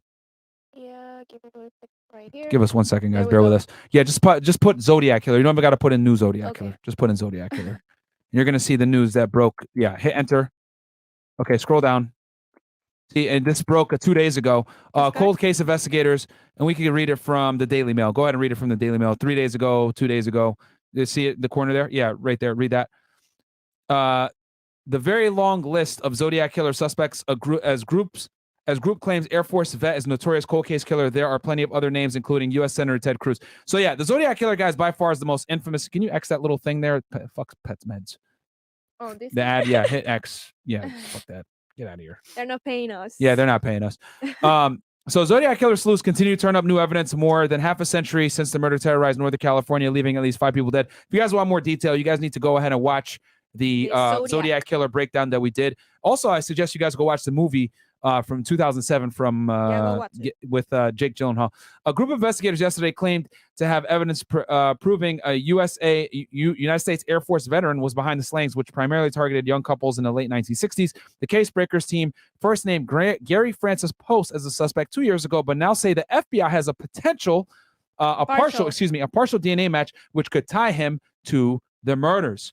However, Post isn't the only suspect in the frame, as the serial killer claimed in menacing letters to newspapers in the 1970s that he had killed 37 people. The only suspect authorities ever publicly identified is Arthur Lee Allen, a school teacher who was institutionalized in 1975 for child molestation, but the cops only ever had circumstantial evidence against a pedophile who died in 1992. Incorrect. He actually died in 1991. We'll keep going. Yeah, he died just when... He died right when he was going to be brought in. Matter of fact, he died when the person that he shot survived, identified him out of a six-man lineup. They were going to bring him in for questioning on that, and he died of heart failure shortly thereafter. Yeah. This is Gary Francis Post right here, guys. The case breakers team first name, and he's dead now, guys. He died in 2018. This guy, Gary Francis Post. This is the sign. That's the Zodiac sign.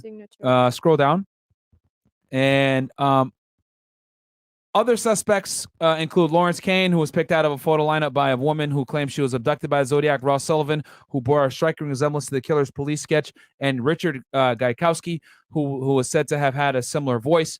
And then who was murdered? They show the people that were murdered, right? Which, if you guys want more detail of this, go ahead and watch my Zodiac Killer breakdown. It's actually one of my favorite episodes that I did. It was extensive. It was about 4 hours long, but I go into detail about all this stuff. Yeah. But long story short, the reason why this stuff broke the news recently is because the FBI does have a partial match of Gary Francis Post, and the cold case breakers want to go ahead and get that tested. This is also a big case that has a lot of theories behind it. Yes, there's an entire website, guys. There's a whole team of armchair detectives that are investigating the Zodiac case to this day. Like, he hasn't killed anyone since like 1970. Yeah. Like, I don't think he's killed any. Like, the last known killing was 1969 with Paul Stein, I think. No, he killed more people after that, I think. Yeah, but I mean that they were able to tie to him. Yeah. Actually, yeah, Paul Stein, one of them boys, if you know what I'm saying. But go ahead and hit show the screen real quick, Angie. The screen? Yeah, share screen. Like, okay, scroll down. Like, yeah, keep going. Yeah, Paul Stein was killed on October 11th. This guy was 29 when he died? Yeah. Yeah, I think he was the final victim. Yeah, scroll up a bit. Okay. Scroll up. No, up. Okay. Yeah.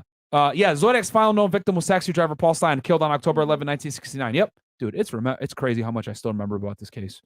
Actually, I ain't gonna lie, the Zodiac case is one of my favorites.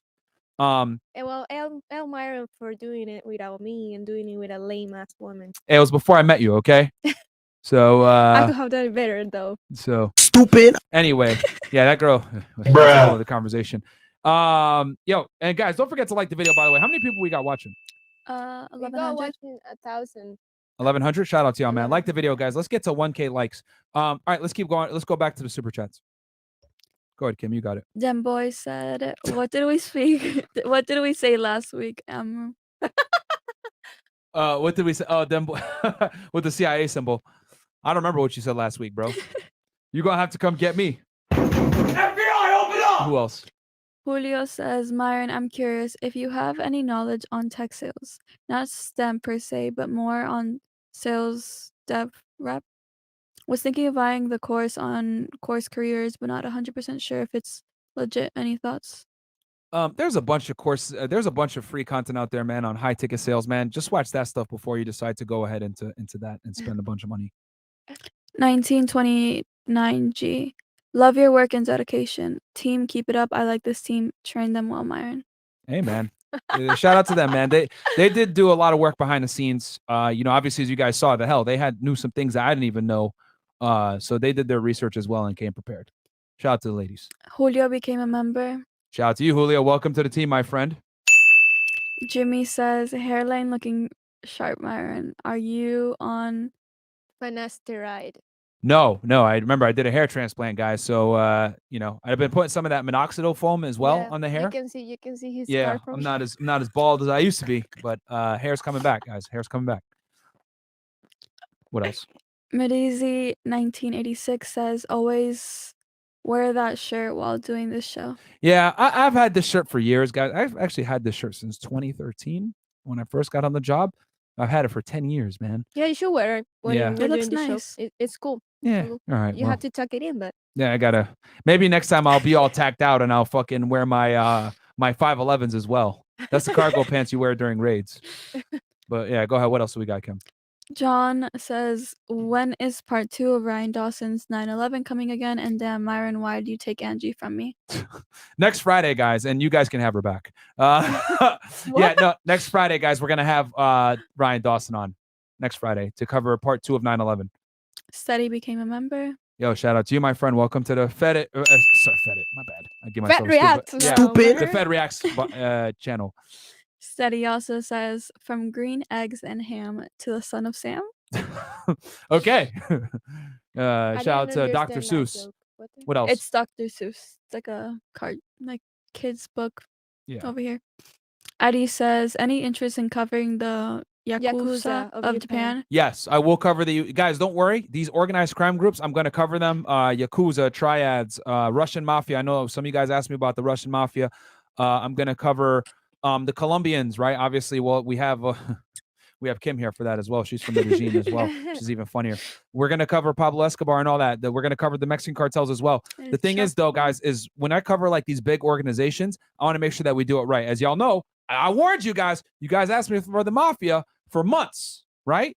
What are we doing? We're doing a whole Mafia series. It's been what, 5 weeks now plus that we've been covering the Mafia. I told y'all when I do these big organizations, it's going to take weeks because I'm going to do one person at a time and cover it extensively so that we have a nice catalog of work. When I did 9/11, also took weeks for me to complete 9/11 for you guys. Hell, they took one of my episodes down. It was that thorough. So I'm definitely going to cover all these criminal organizations for you guys as well. The Yakuza, the triads, I don't see that as taking, multiple episodes. But some of these other ones like the Mexican cartel and the Colombian cartels, yeah, those are going to be multiple episodes. There is a case that I would like to cover that I mentioned to you, Mariah, like a long ago, of this Yakuza Mafia group that killed a 16-year-old back in I think it was in the 80s or 90s or something like that. Oh, yeah. Yeah, that girl, that young girl. Yeah. Were they Yakuza, though? I If don't you think guys, they were. yeah. There was one of the guys, and the main one, the leader of the group, that he belonged to the Yakuza. That's why everyone was so scared of him, and that's why they let him do all the things that he did with the group. Yeah. If you guys know the name, I can't remember the name of It was the a girl that was like raped for several months, right? That girl? Yeah. Yeah. 44 Someone in the days. chat's going to put it. It was a very... tortured for 44 days. I remember the Yeah. details and everything, but I can't remember the name. I don't Someone know in the why. chat's going to remember it. It was a girl that was abused for 44 days. Yep. Yep. What else do we got here for chats, Kim? JK Joker Man says, W wives. Inshallah. And W Myron, appreciate you, my brother. I appreciate that, my friend. Shout, actually, I want to hear a funny story yesterday. So I'm like, about to go to sleep, tired as hell. Oh my and Angie walks in, right? Okay, Fucking. How do I mute this? Yeah, no, you ain't mute my mic. I'm saying this. No. She walks in, bro. She bought a bunch of fucking condoms for me. Shout out to Angie, W wife. So yeah, fucking hilarious, man.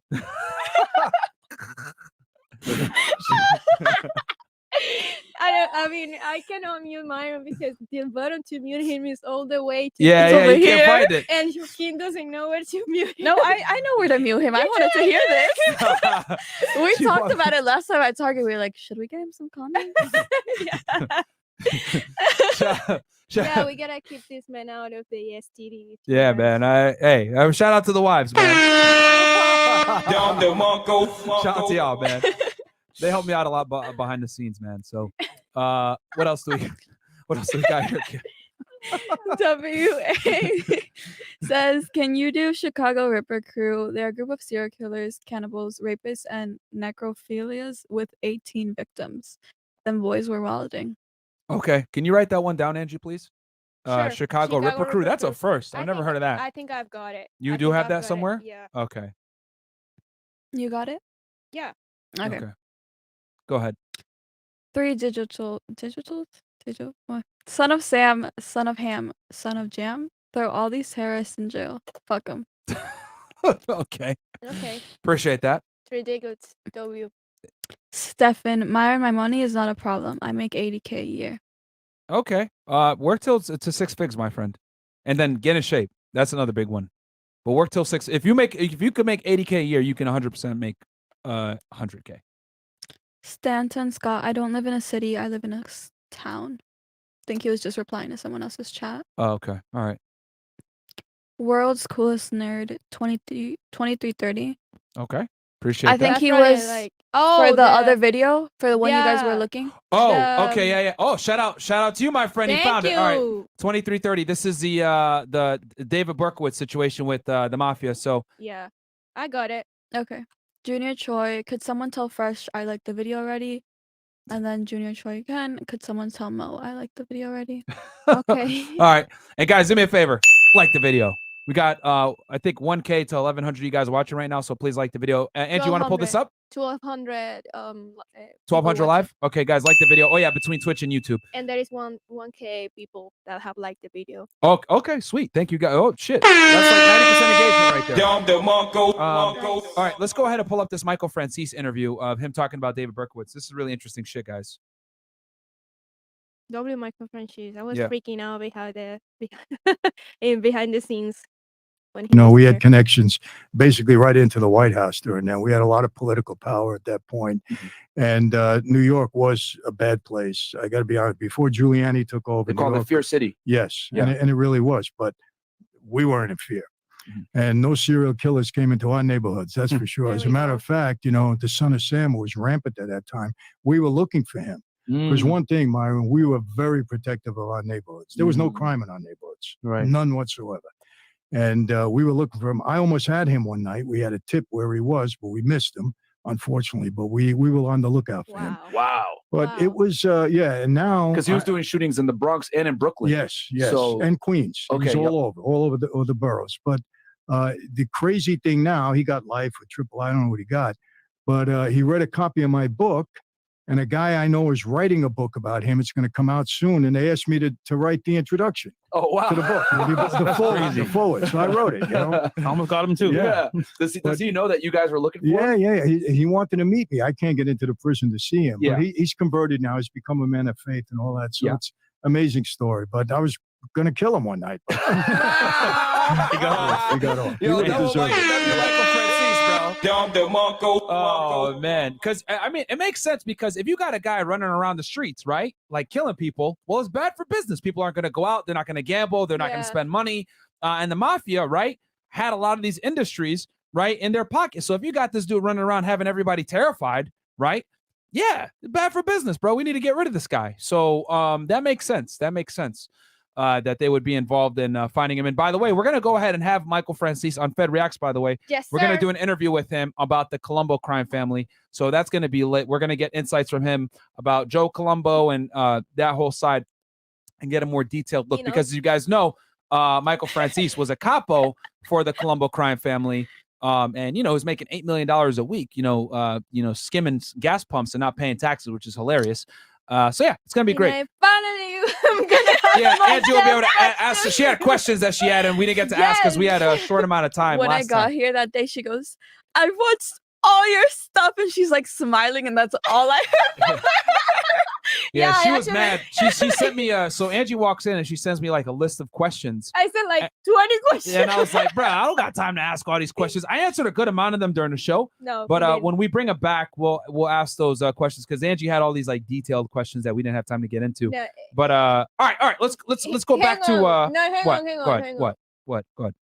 Yeah, Myron only answered like 3 questions of what I sent him because I sent him like a whole list. So he ended up he said in the live that Angie, send me your most important question, and I sent like 4 questions, and I tell him like shoes, right? Shoes 1. And he didn't do anything. He just ended up the interview, and I was here dying next to Mo, like even writing in the chat, Myron, say my questions. Yeah, he did not, but I'm happy that we get to see him again, and we'll see him later. The books later on. Yeah, Yeah, he left us some books as well. Yeah. So shout out to Michael Franzese, great guest. It was a definitely, yeah. He left both books. The one I think is his autobiography. Another one is about the mob. So definitely, and I'll probably be at his event in July as well that he's gonna have here in Miami with Mike Tyson. So that'll be a good time. All right. Let's finish up the chats real quick. Oh, we finished. Oh, we're done? Yep. All right, cool. Guys, so hope you guys enjoyed that episode of Fed Reacts, man. I told you guys this one was going to be a thorough one. Go ahead and like the video, subscribe to the channel if you haven't already. I think we got the new intro. It should be downloaded, right? Yeah. Angie? Guys, I've never seen this intro / outro, so we're going to go ahead and run it for y'all. Do you know how to do it, Angie? Yeah. On the side, hit the... Okay, you want to say we have one more we have a chat just came yeah. in? All right, go ahead. Kim, go ahead, read it. Yeah, let me... Oh. We missed you, Myron. I love Fresh, but think about this was really killing me. Was killing me slowly. And that was from Just Low Cardi. And Just Low Cardi, $5. One more. Metendo Power. Have you or will you cover Todd Colfin? Call help. I think you did that one. Don't worry. He was from my county that no one knew about. People still theorize about some missing cases, and there likely remains that they are still on his former property. Oh, okay. Do we have that one on the list, Angie? Yeah, we do. We do have it. We do have him for quite a while. But I think you did him, no? Does it ring a bell? No, Todd. What was it again? Todd, what? Cop help. No. No? No, I don't think I did him, no. Anyway. Wait, Todd, what? Can you put up the super chat again? Right here. Wait. No, I never did Todd Kellhelp. I thought they said Brian Kohlberger for a second. We did him. Yeah, me too. I think I thought it was Kohlberger. No, we did him, but we didn't do that guy. So, cool. All right, guys. I'm pleased to announce. Let's see how this intro came out. This is like a rough draft, so I hope you guys enjoy it. Like the video on your way out, guys. Subscribe to the channel if you haven't already. Timestamps are going to be up very soon. Love y'all. And Angie, roll it. I'm a special agent with Homeland Security Investigations. Okay, guys. HSI. Jeffrey Williams, an associate of YSL, did commit the felony. So here's what 6ix9ine actually got. Conspiracy. This attack shifted the whole U.S. government. This guy got arrested, espionage, okay? Zodiac Killer is a pseudonym of an unidentified serial killer who operated in Northern California. All these serial killers, guys, Samuel Little, etc., they really get off on getting attention from the media. He didn't want them to leave. He wanted to keep them there, and he didn't care how it was done. He wanted to make sure that he was always the one going to go over his past, the gang ties, so that this all makes sense. All right, not bad. We got some edits that we got to make on it. That's a decent first draft. That's the first time I saw it with you guys. Yeah. Other than that, I think anything y'all got before we close this thing out? No, that's it. That's it. Nope. All right. Shout out to Kim. Shout out to Angie behind the scenes helping me out. I'll let you guys know when we have Michael Franzese on. We'll catch you guys on the next episode of Fed Reacts. Peace.